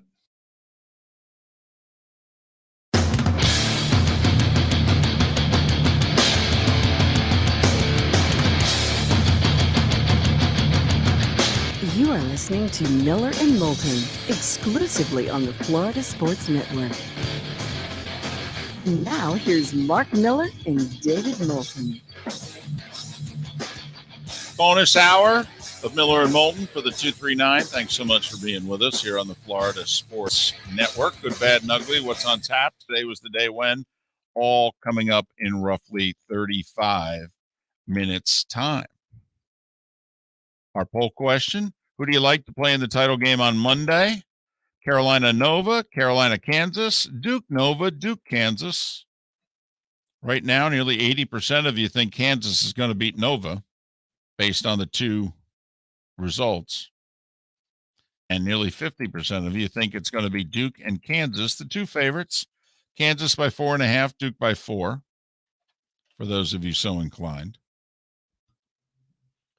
And vote at that Mark Miller, the David Moulton, FL Sports Network, all on Twitter or the FloridaSportsNetwork.com. And obviously that'll be up into tomorrow. We've had a long standing sidebar Twitch conversation about regional sodas. Boy, have we ever. Have we ever. And you lost me for a minute there. So I'm glad you were just doing numbers and spreads because I was trying to find out if you could still get Faygo Frosh. I have no idea what you're talking about. Exactly. But we were getting into best orange soda, black cherry soda, which was my personal favorite growing up if it wasn't root beer. You guys ever tried Hoopinha? What? I have no idea what you just said. Okay, so it starts with a J, but in Espanol it's who. Yeah. So it's Hoopinha. Okay, those are all the flavored sodas that they have at. Yes, but it's the pineapple soda. Okay. So No, I good. haven't. So good. You got to try it. Yeah, I can't go any crazier than like root beer or black cherry. That's as far nuts as my taste buds go. Not even a Fresca, Danny?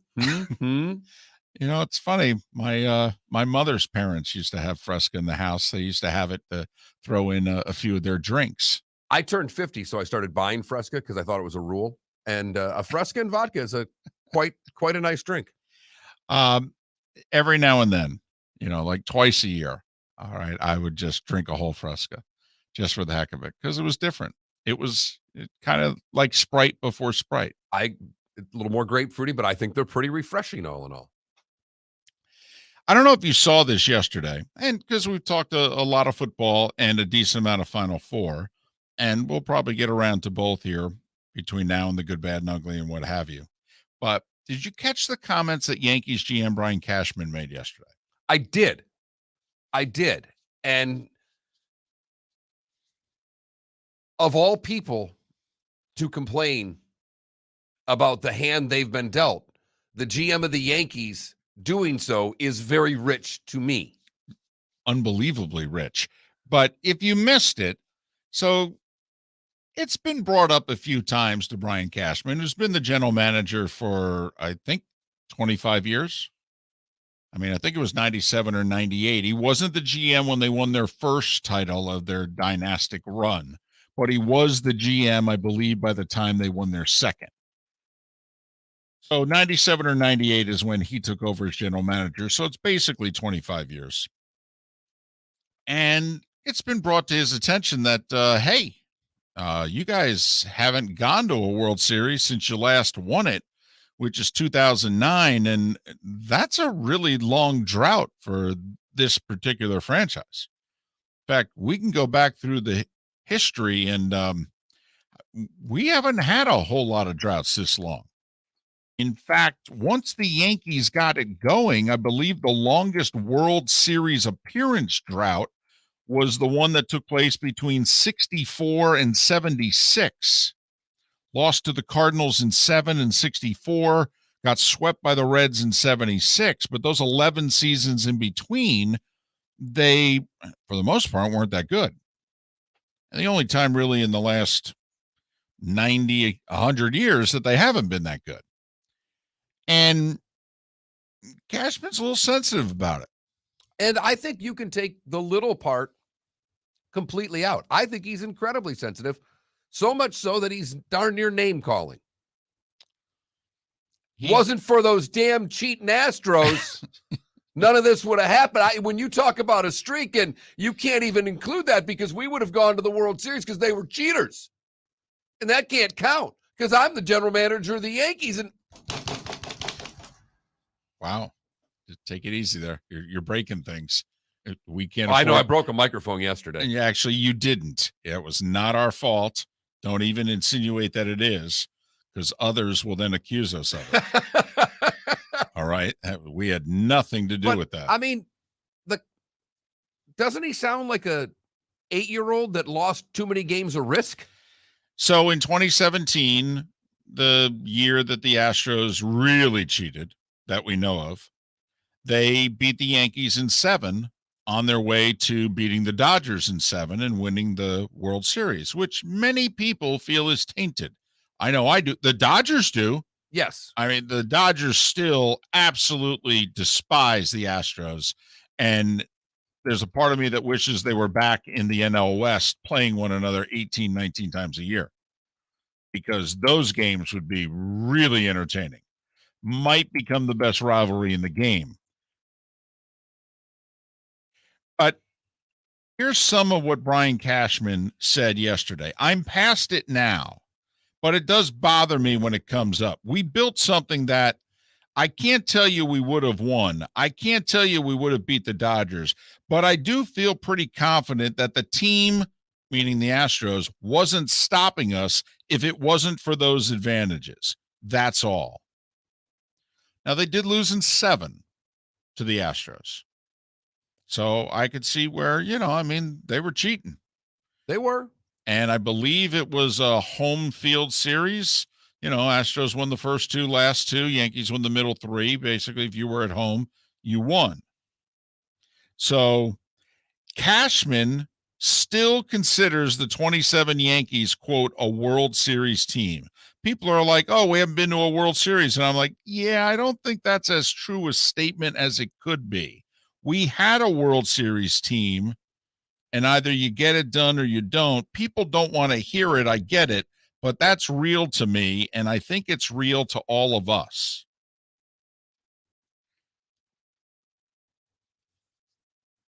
Is it real to you? Well, the Astros cheating to me is real. Okay.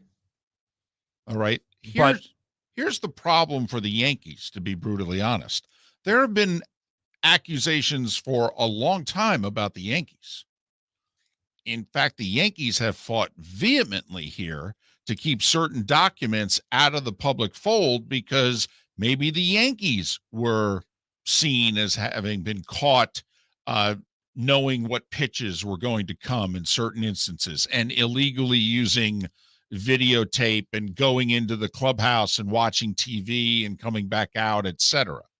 So never mind the fact that the Yankees had as many guys on steroids in the 90s and 2000s as anybody else in baseball did. So that's why there are certain people, and I'm not anti-Yankee at all. I actually like. No, the I mean, Yankees. I would actually say, if anything, you're pro-Yankee. Yeah, I mean, grew up watching them. Even though you're it's the dumbest thing to both of us, but to David, and particularly being a native of that area, is that if you're a Mets fan, you hate the Yankees. Up until interleague play, you didn't play one another. Exactly. It doesn't make any sense. Right. So you watch both. You and I both like greatness. The Yankees have had so much greatness, it's tough for us not to have to like them. I always tell this, you and I are the same about the Yankees. I always tell the story when I went and saw them play the Marlins. I'd been to a World Series game with the Tigers and Padres. When I went and saw the Yankees in the World Series, it was different. Right. You know why? Because it was the Yankees. Right. It's like, oh, wow, this is the World Series. Yeah. Right. Damn. Yeah. The The Yankees are pinstripes, here. those Yeah. guys. Exactly. So, but this is why it's difficult to comment on if you're Cashman. I don't know if he's saying anything that's false. To him, he feels like I put together a World Series team. And if they hadn't cheated, we would have gotten to the World Series. Now, I don't know if we would have beaten the Dodgers, but we would have played the Dodgers. And I could see him feeling that way to his death. The problem is when you talk about it out loud, you come across as a whining child. Even though, Mark, I don't know if 3 words that he said are false. And that's part of the problem of why I felt Major League Baseball really should have dropped the hammer on the Astros. The other part of the problem, though, and why they probably didn't, David, is that I think we all know deep down that there were a lot of teams doing things that were, well, borderline suspect, to say the very, very least. One got caught. And really got caught. Like, the Red Sox, hey, they won it the very next year. Well, who was their manager? Cora, who was the Astros bench coach the year before. And remember, the Red Sox, even before that, got caught with the Apple Watches. That whole series that was played in London between the Red Sox and Yankees, that everybody knows they were stealing every sign that was coming out. Right. Because Beltran was on the bench for the Yankees, and the Red Sox, Cora joked about it in the postgame and goes, yeah, well, they kind of knew everything that was coming. And there were so many home runs in those games. The ball was just flying out of the park. The games were played in the teens. Right. So I get it. I really do. And that was the one, as pointed out in our Twitch chat room. Remember, Altuve hits the series-winning homer, and he's coming around third, and he's saying to everybody, don't rip my jersey off. Right. Because he was protecting that tattoo. Right. Not the thing that maybe taps you once if it's a fastball and twice if it's a curve. Right.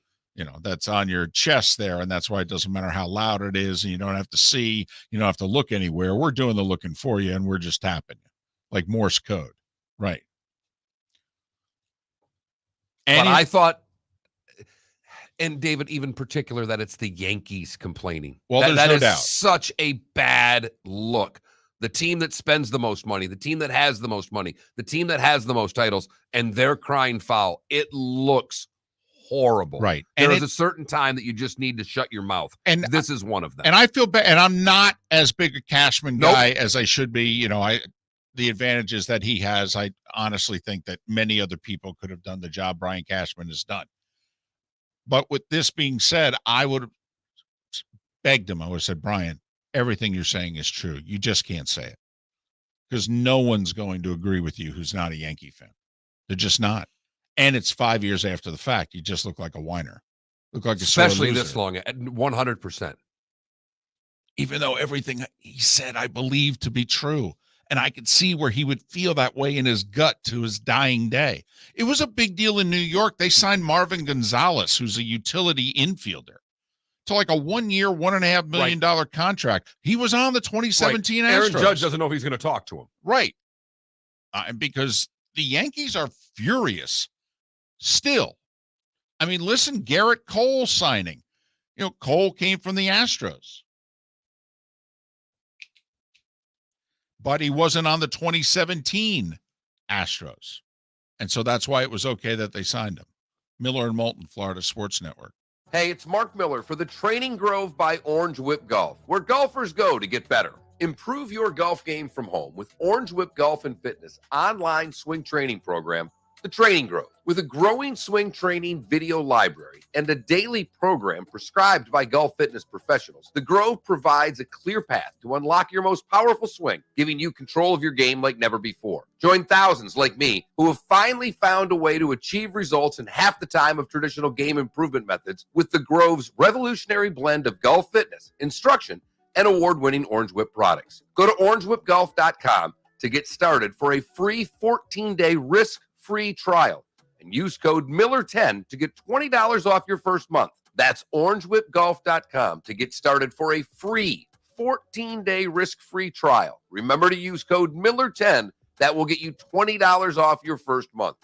The Training Grove by Orange Whip Golf, where golfers go to get better. Bring your big mouth to John Smith Subs and indulge in their overstuffed subs with the freshest quality ingredients. Enjoy our famous steak bomb with perfectly grilled marinated sirloin steak topped with provolone cheese, grilled onions, peppers, mushrooms, crispy bacon, juicy tomatoes, and creamy mayo. Boom! Made-to-order crispy fries can be paired with the Gator, the Cuban, the Chicken Bomb, or the Italian. Love local. Eat delicious with John Smith Subs. Find a John Smith Subs location near you today. David Moulton for Napa, Napa Auto Parts, and Napa Filters. Insist on Napa filters for your vehicles, or if you're a do-it-yourselfer, only buy Napa filters. Napa has a filter for almost anything on earth that moves, whether it's motorcycles, foreign and domestic cars, vans, SUVs, earth-moving equipment. You get the idea. Napa Auto Parts, Napa filters. Insist on them for your vehicles, or if you're a do-it-yourselfer, only buy Napa filters. You are listening to Miller and Moulton on the Florida Sports Network.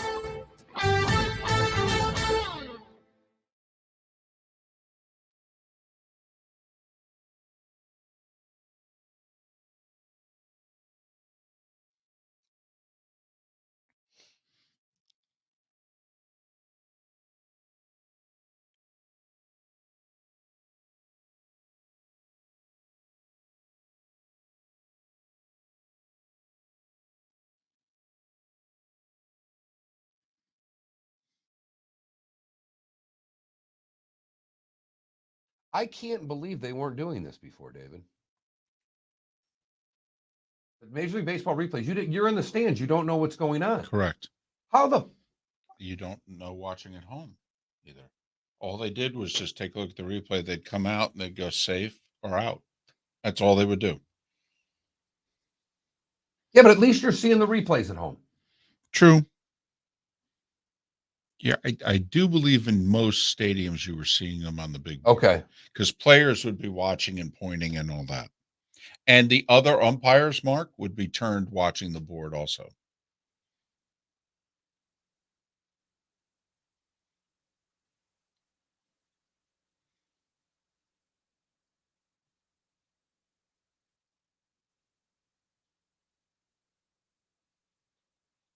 Shooter McGavin, Twitter. I don't follow. It's another one I just dumped. But breaking Aaron Rodgers. He's got a picture of Rodgers. Rodgers plans to announce his retirement today. He'll be transitioning over to the manager role at Silver Acres Rest Home.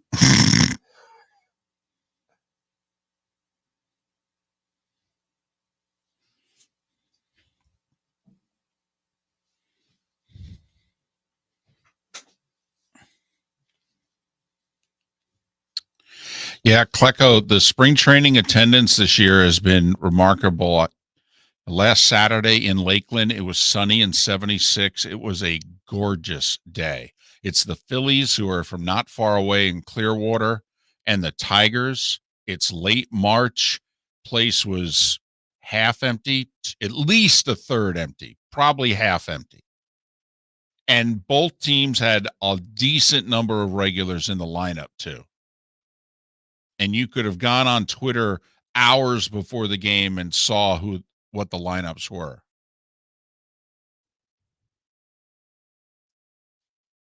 We could talk about that. What's that?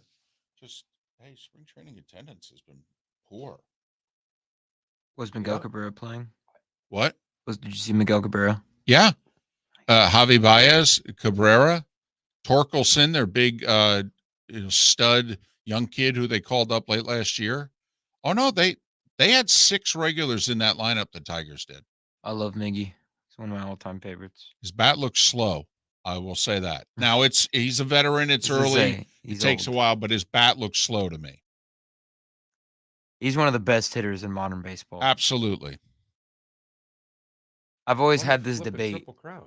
Yeah. I mean, he won the Triple Crown, Right. guys. And the flipping Triple Crown. I'm totally with you. I mean, right. Yeah, 67. As a right-handed hitter also. 67, yes. Mhm. 68, somewhere in there. 7. 7, okay, yeah. You know who I I mean, think? As a right-handed hitter also. It's harder. A lot more righty pitchers. You know who I think has a very comparable career as him hitting wise is Albert Pujols. I think the two of them, well, they played in the same time pretty much, and like their numbers are pretty. I mean, who's a better hitter? It's probably Albert Pujols. Well, Pujols has got 200 more home runs, basically, though. Right. I mean, that's the difference. I think Cabrera was a better hitter Right. for longer. Like if you needed a runner on second, 2 outs, you needed a single between the two. That's the thing. I would have taken Cabrera. It's tough, but I'm just trying to get some, 12,000 at bats, 21 years. Just to give you a little comparison, I would imagine. because Pujols at his best, I mean, he lived up to that All nickname. right, they're pretty machine. okay. Let's see. This is pretty cool. Compare. I can compare the two. This is kind of fun. I've done this comparison so many times. We're coming back, right? Yeah, 10 seconds. Every time. For as good as you were yesterday. I Fell know. apart. Absolutely. A mess today.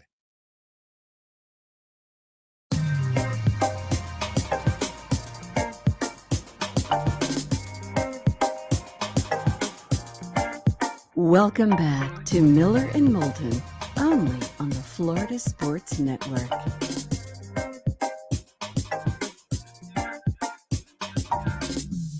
$21 past the hour. Miller and Moulton, Florida Sports Network. Women's Final Four gets underway tonight. Men's Final Four tomorrow night. The draw for the World Cup is in about 3 hours. The expectation is we will find out one way or the other today. And I think, by the way, the expectation could be off about Tiger Woods and the Masters because he's already in the field. I mean, Tiger, I think, could wait till Tuesday night, Champions Dinner, and let him know then. Hell, he could try to play a practice round on Wednesday and let him know. If he withdraws, he's not taking anyone out of the field. Right. There's no first Just the alternate. marker. Yeah. Right, because 91 will become 90, and then, the guy flying solo, and yeah, it would be a big bummer for the marker. Going to get to play, 2 rounds at Augusta, and now.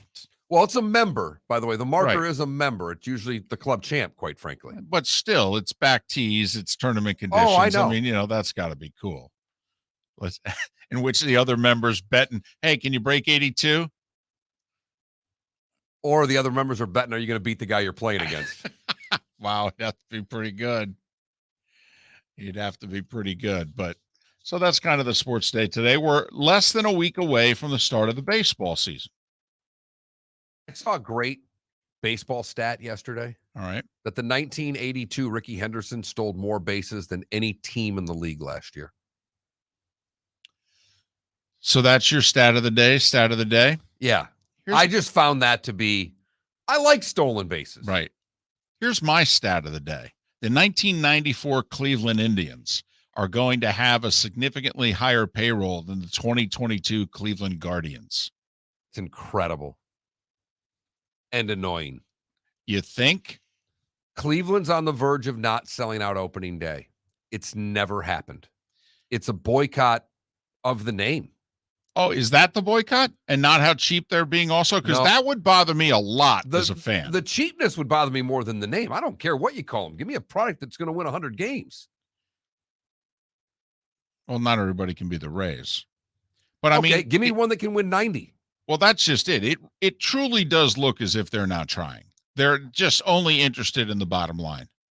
That, hey, and their excuse publicly is basically, hey, we really tried. 2015 through 2019 there, we pumped resources in that we didn't have. And so now we got to get our money back. I mean, they're making the argument they lost money. It's like, dude, you went to the World Series, you went to the HCS, LCS. Come on. Don't try to sell us on you lost money. That's hard to believe. Well, and especially in Cleveland, when you got the quarterback just signing with the Browns for a $240 million guaranteed contract, that's more than you're going to spend on payroll right now at this rate for the next 6 years.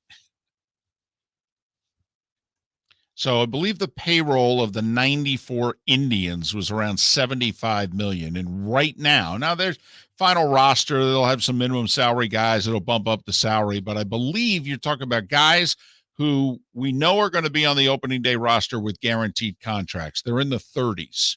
That's embarrassing. In terms of payroll. And the expectation is it might get to 50. Maybe.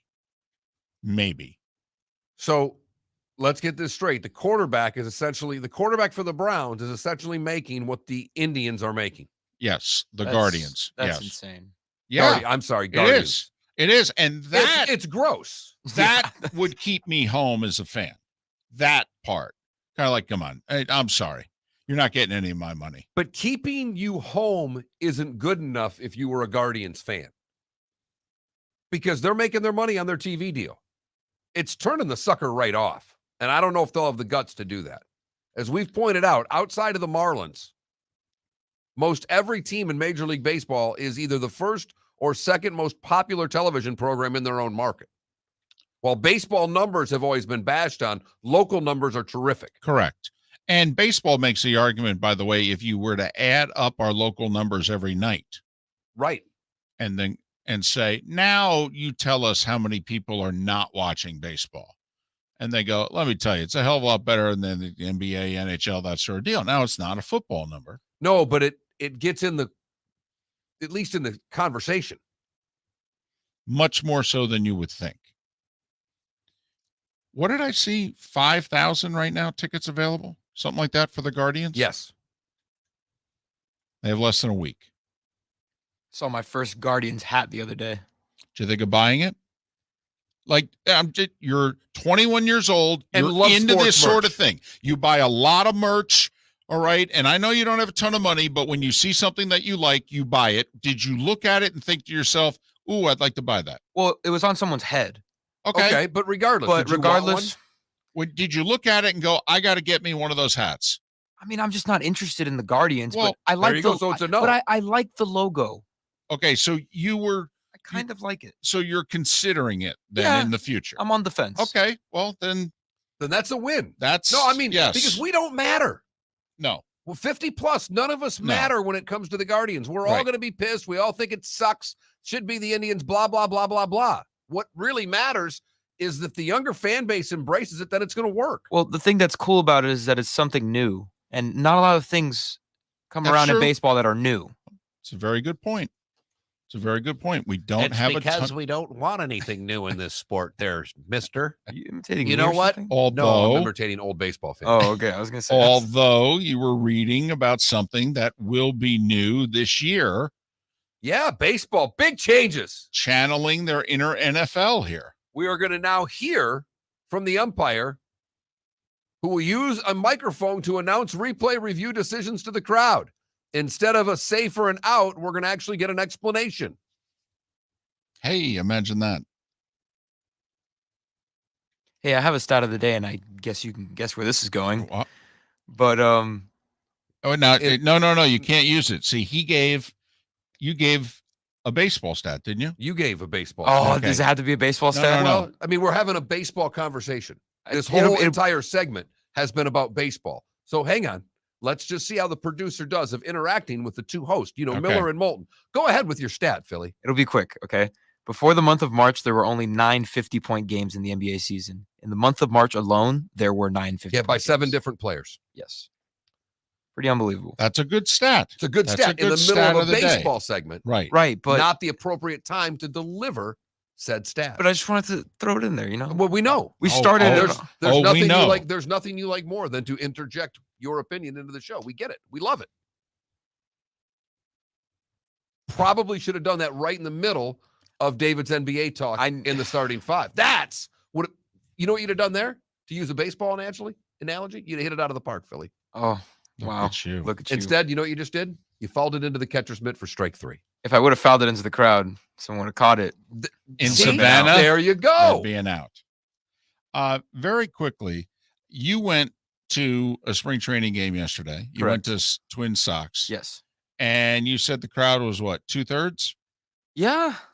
A lot of empty sections. And I went to Phillies Tigers Saturday in Lakeland, at least 1/3 empty, maybe half empty. Beautiful Saturday. Perfect day. Perfect. Not a cloud, 76 degrees. Phillies are in Clearwater, not within an hour's drive. And both teams had at least 6 regulars in the lineup. And especially the Tigers. I mean, they had Baez and Cabrera and all that. Yeah. And what I'm trying to figure out, Mark, is this because of the negotiations? Is this a fallout from that, and that Major League Baseball better be ready for early season attendance to be affected? Or is this because the teams really screwed up spring training, where they completely changed everybody's spring training schedule? Can I answer C and not be a jerk that it's both? I do think spring training was vastly affected by the schedule that we didn't have. But the other side of it is that I do think people didn't even care about this baseball lockout. I mean, that was what we ended up with, is fans not caring. So I think you're on to something. I think April attendance is going to be awful, David. And I know that some are mentioning the price of things nowadays. Yeah, but in Florida, we're seeing just as many visitors as we ever have.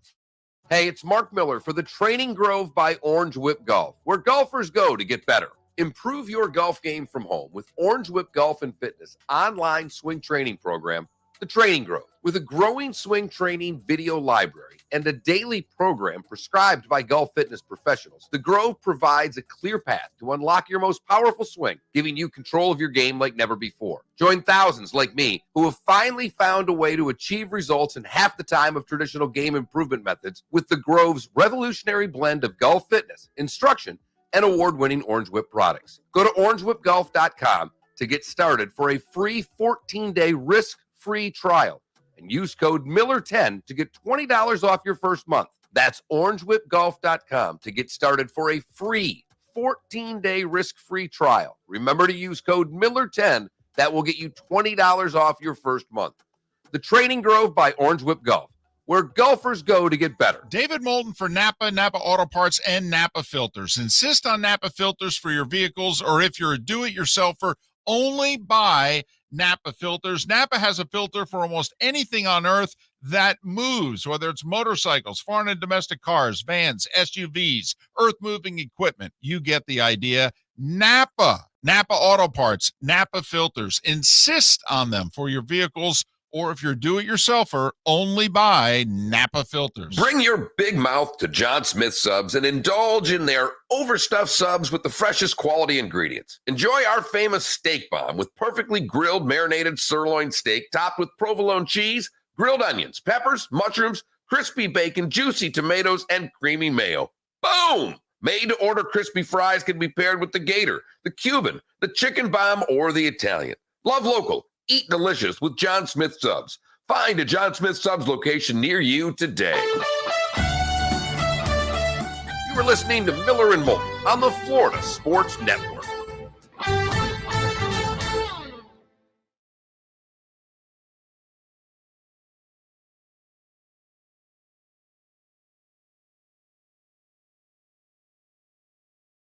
At UT Arlington, my TV setup.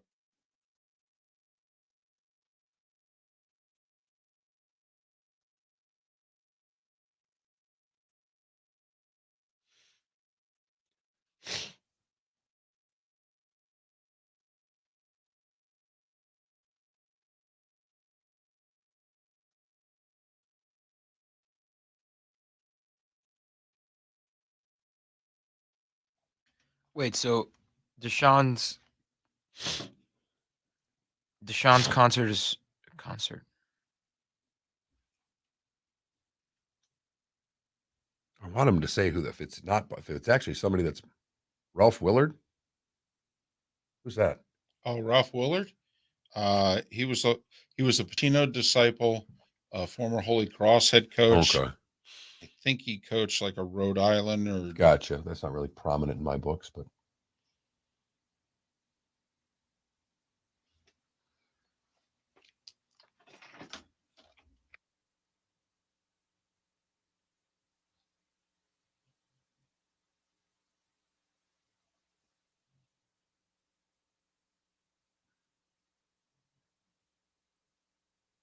All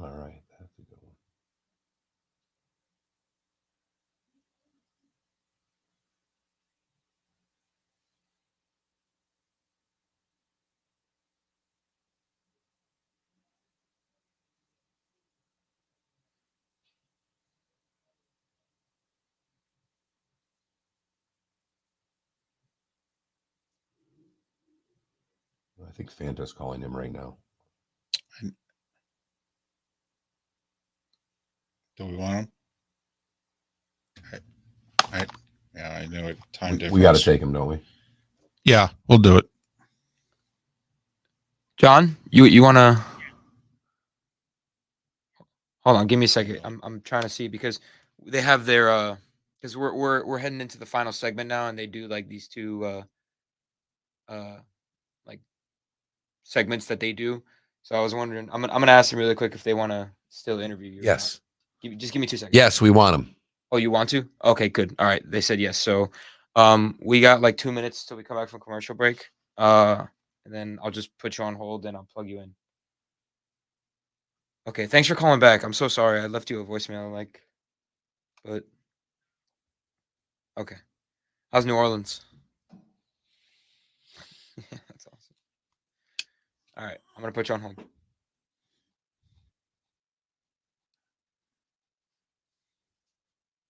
Yeah, you got the time zones mixed up. Yeah, that's on us. I thought he was just My good and bad ugly isn't all that spectacular, so we can. Oh, I mean, we could ditch it if you want. Yeah, just depending on do 10 minutes here and then do what we do.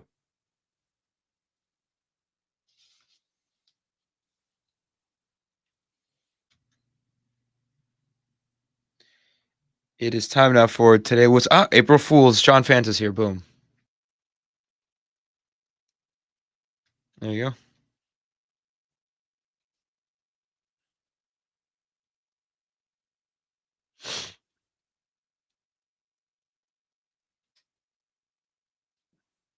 One minute.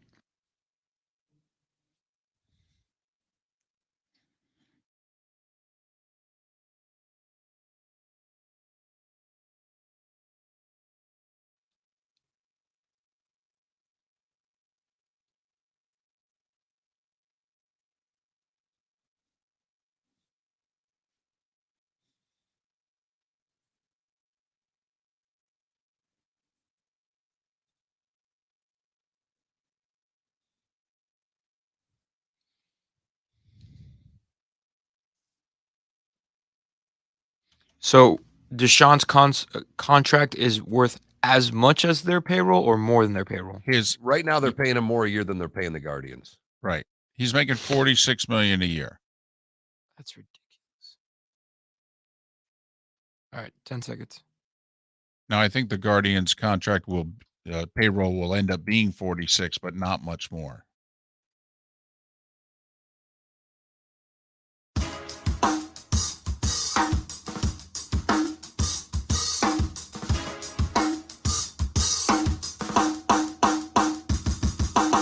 Welcome back to Miller and Moulton, only on the Florida Sports Network.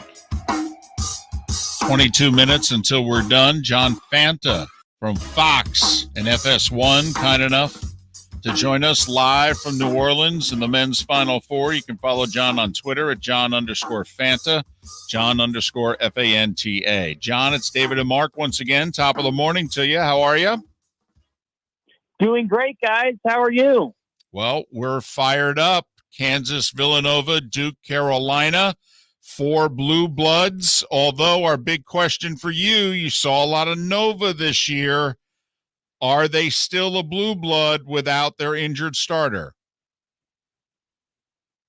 Well, they're a blue blood in what they've accomplished. Well, but you know what I mean. On the floor tomorrow, how much do you think this will impact them?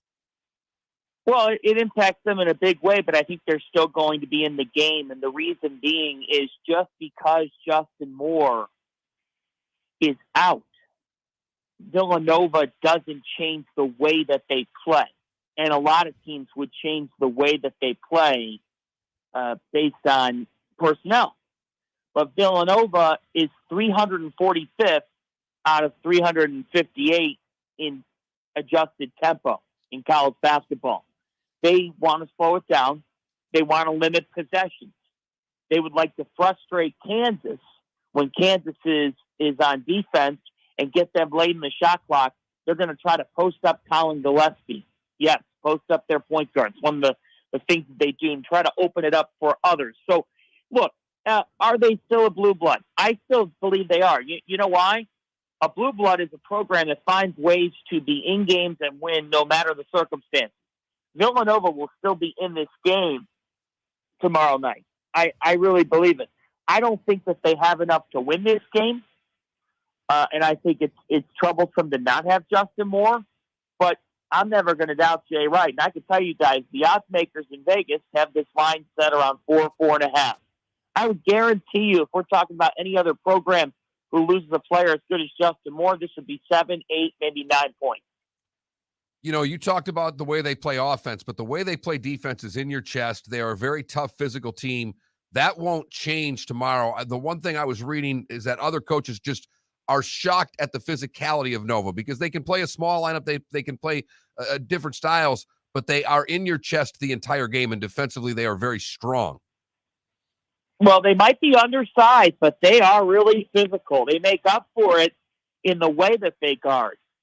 And these two teams guard very well. And this matchup features two terrific defensive teams because Villanova is only allowing 55 points per game in the NCAA tournament. Kansas is only allowing 59 points per game in the NCAA tournament. So, first to 60 wins here could very well be that type of situation. But what I think, to your question, the thing that Villanova does is Jermaine Samuels and Eric Dixon, they get in the stance and they just guard. It's who they are. It's what they do. So I think that's a big trait of this team and their ability to get stops is they have this ability to just lock you down and get physical with you.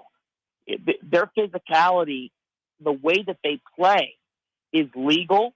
You know, they don't get called for many fouls because they just get in the stance and guard you.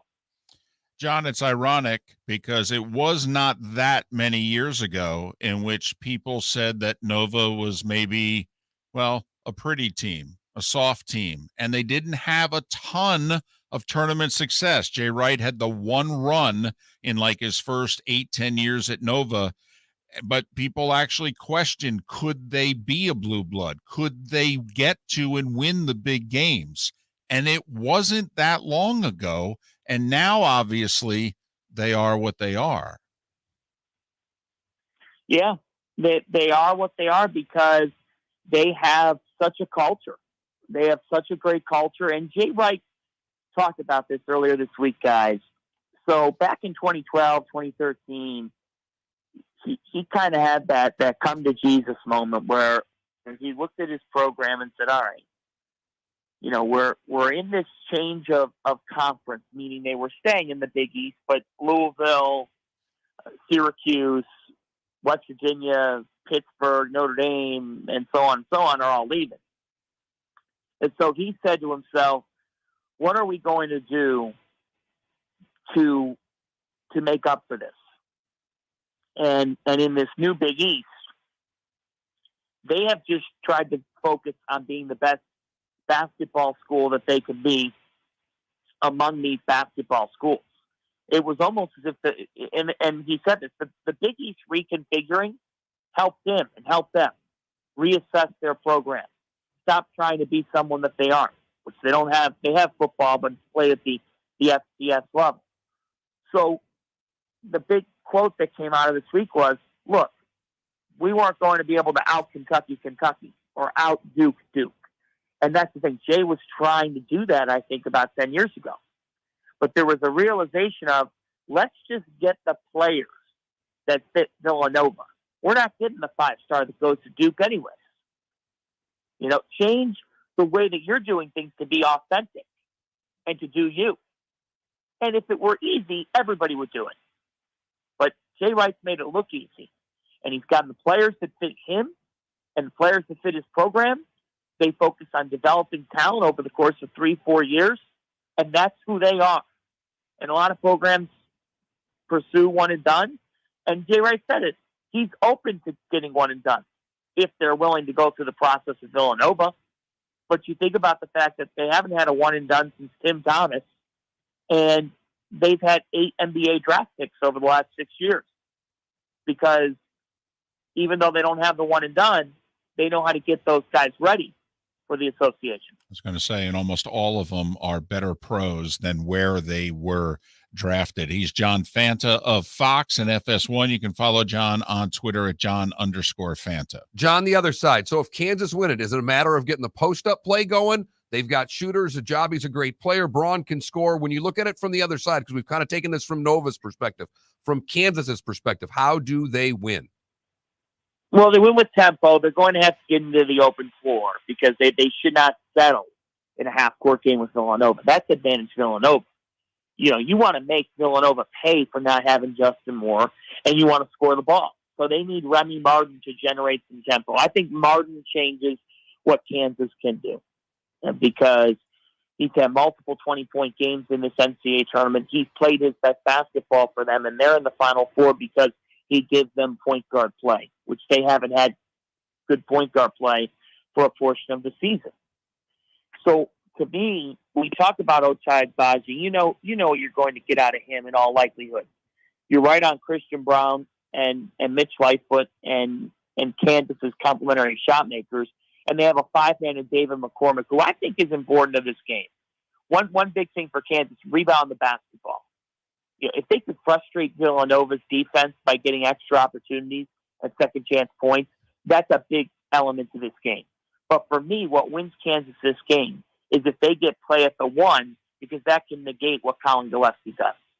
All right. How do you see the nightcap? Obviously, both teams has played their best against one another. They just didn't do it at the same time. So I think many of us are trying to figure out, okay, if Duke plays the way they did in the first meeting and Carolina plays the way they did in the second meeting, so how is it that you look at this game? Well, you can sense it in New Orleans. I've been covering college basketball for only a couple of years, being a younger guy in this. But I can tell you that I've never felt a buzz like the one I do right now heading into this matchup.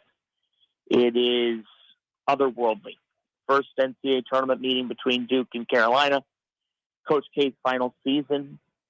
Carolina is scalding hot, and this 8 seed that has just played their best basketball in the NCAA tournament and would like to end Coach K's career in a Georgetown closing down Manly Fieldhouse, Syracuse type fashion.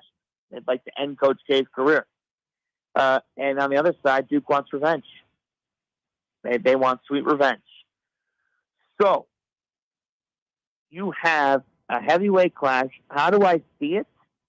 Well, I think there's a couple of things. I think that, number one, when Duke gets guard play, they're the best team in the country.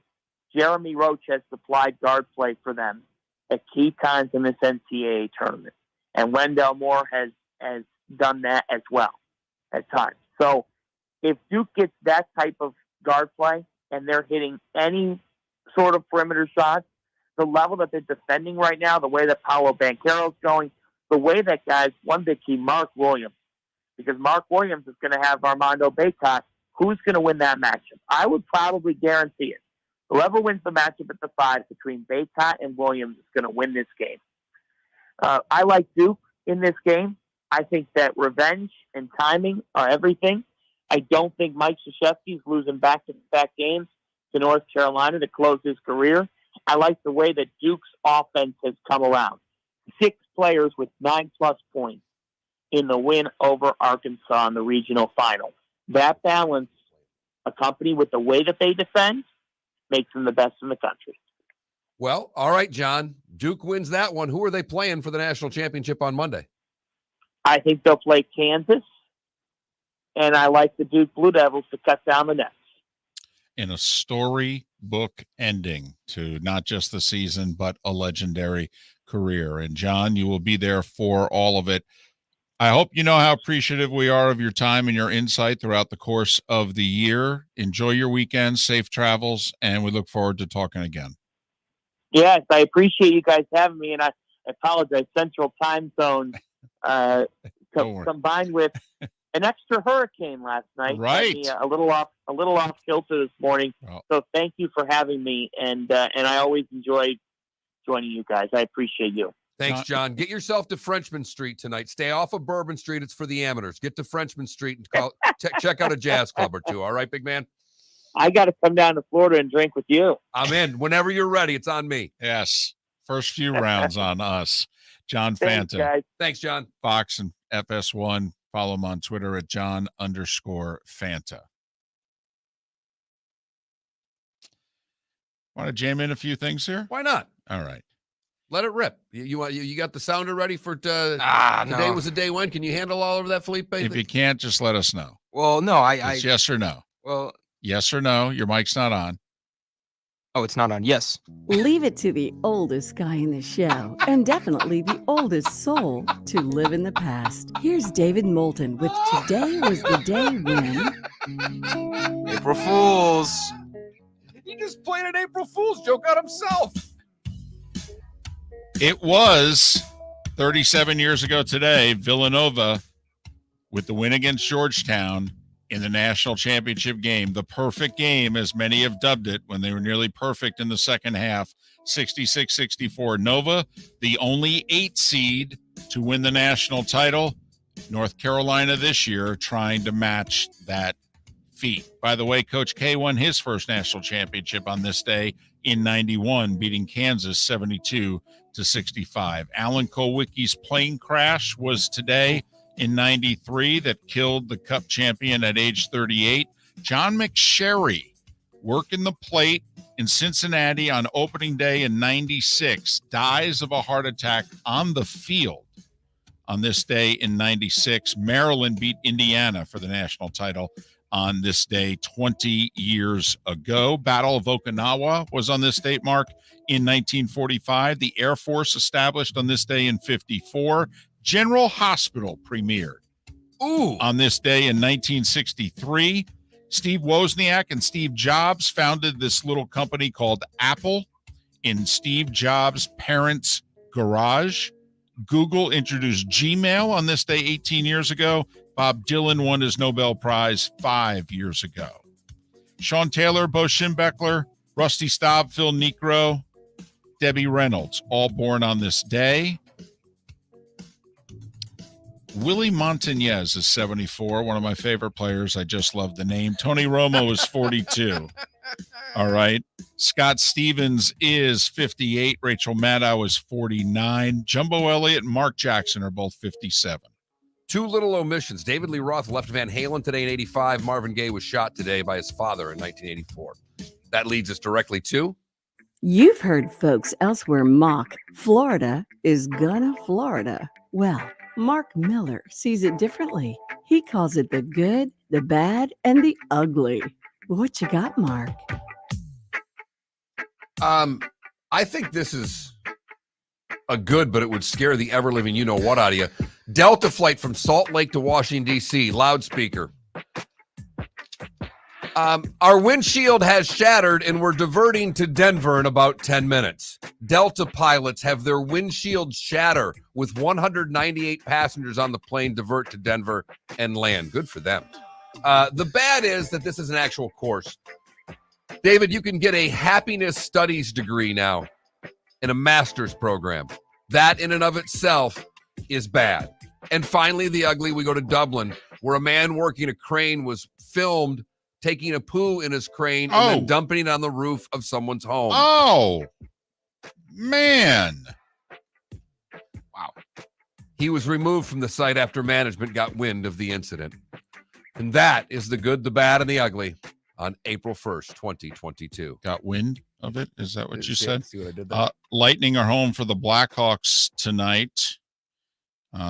NBA, what do we have? It's a Friday. We have a full slate. Magic are home for the Raptors.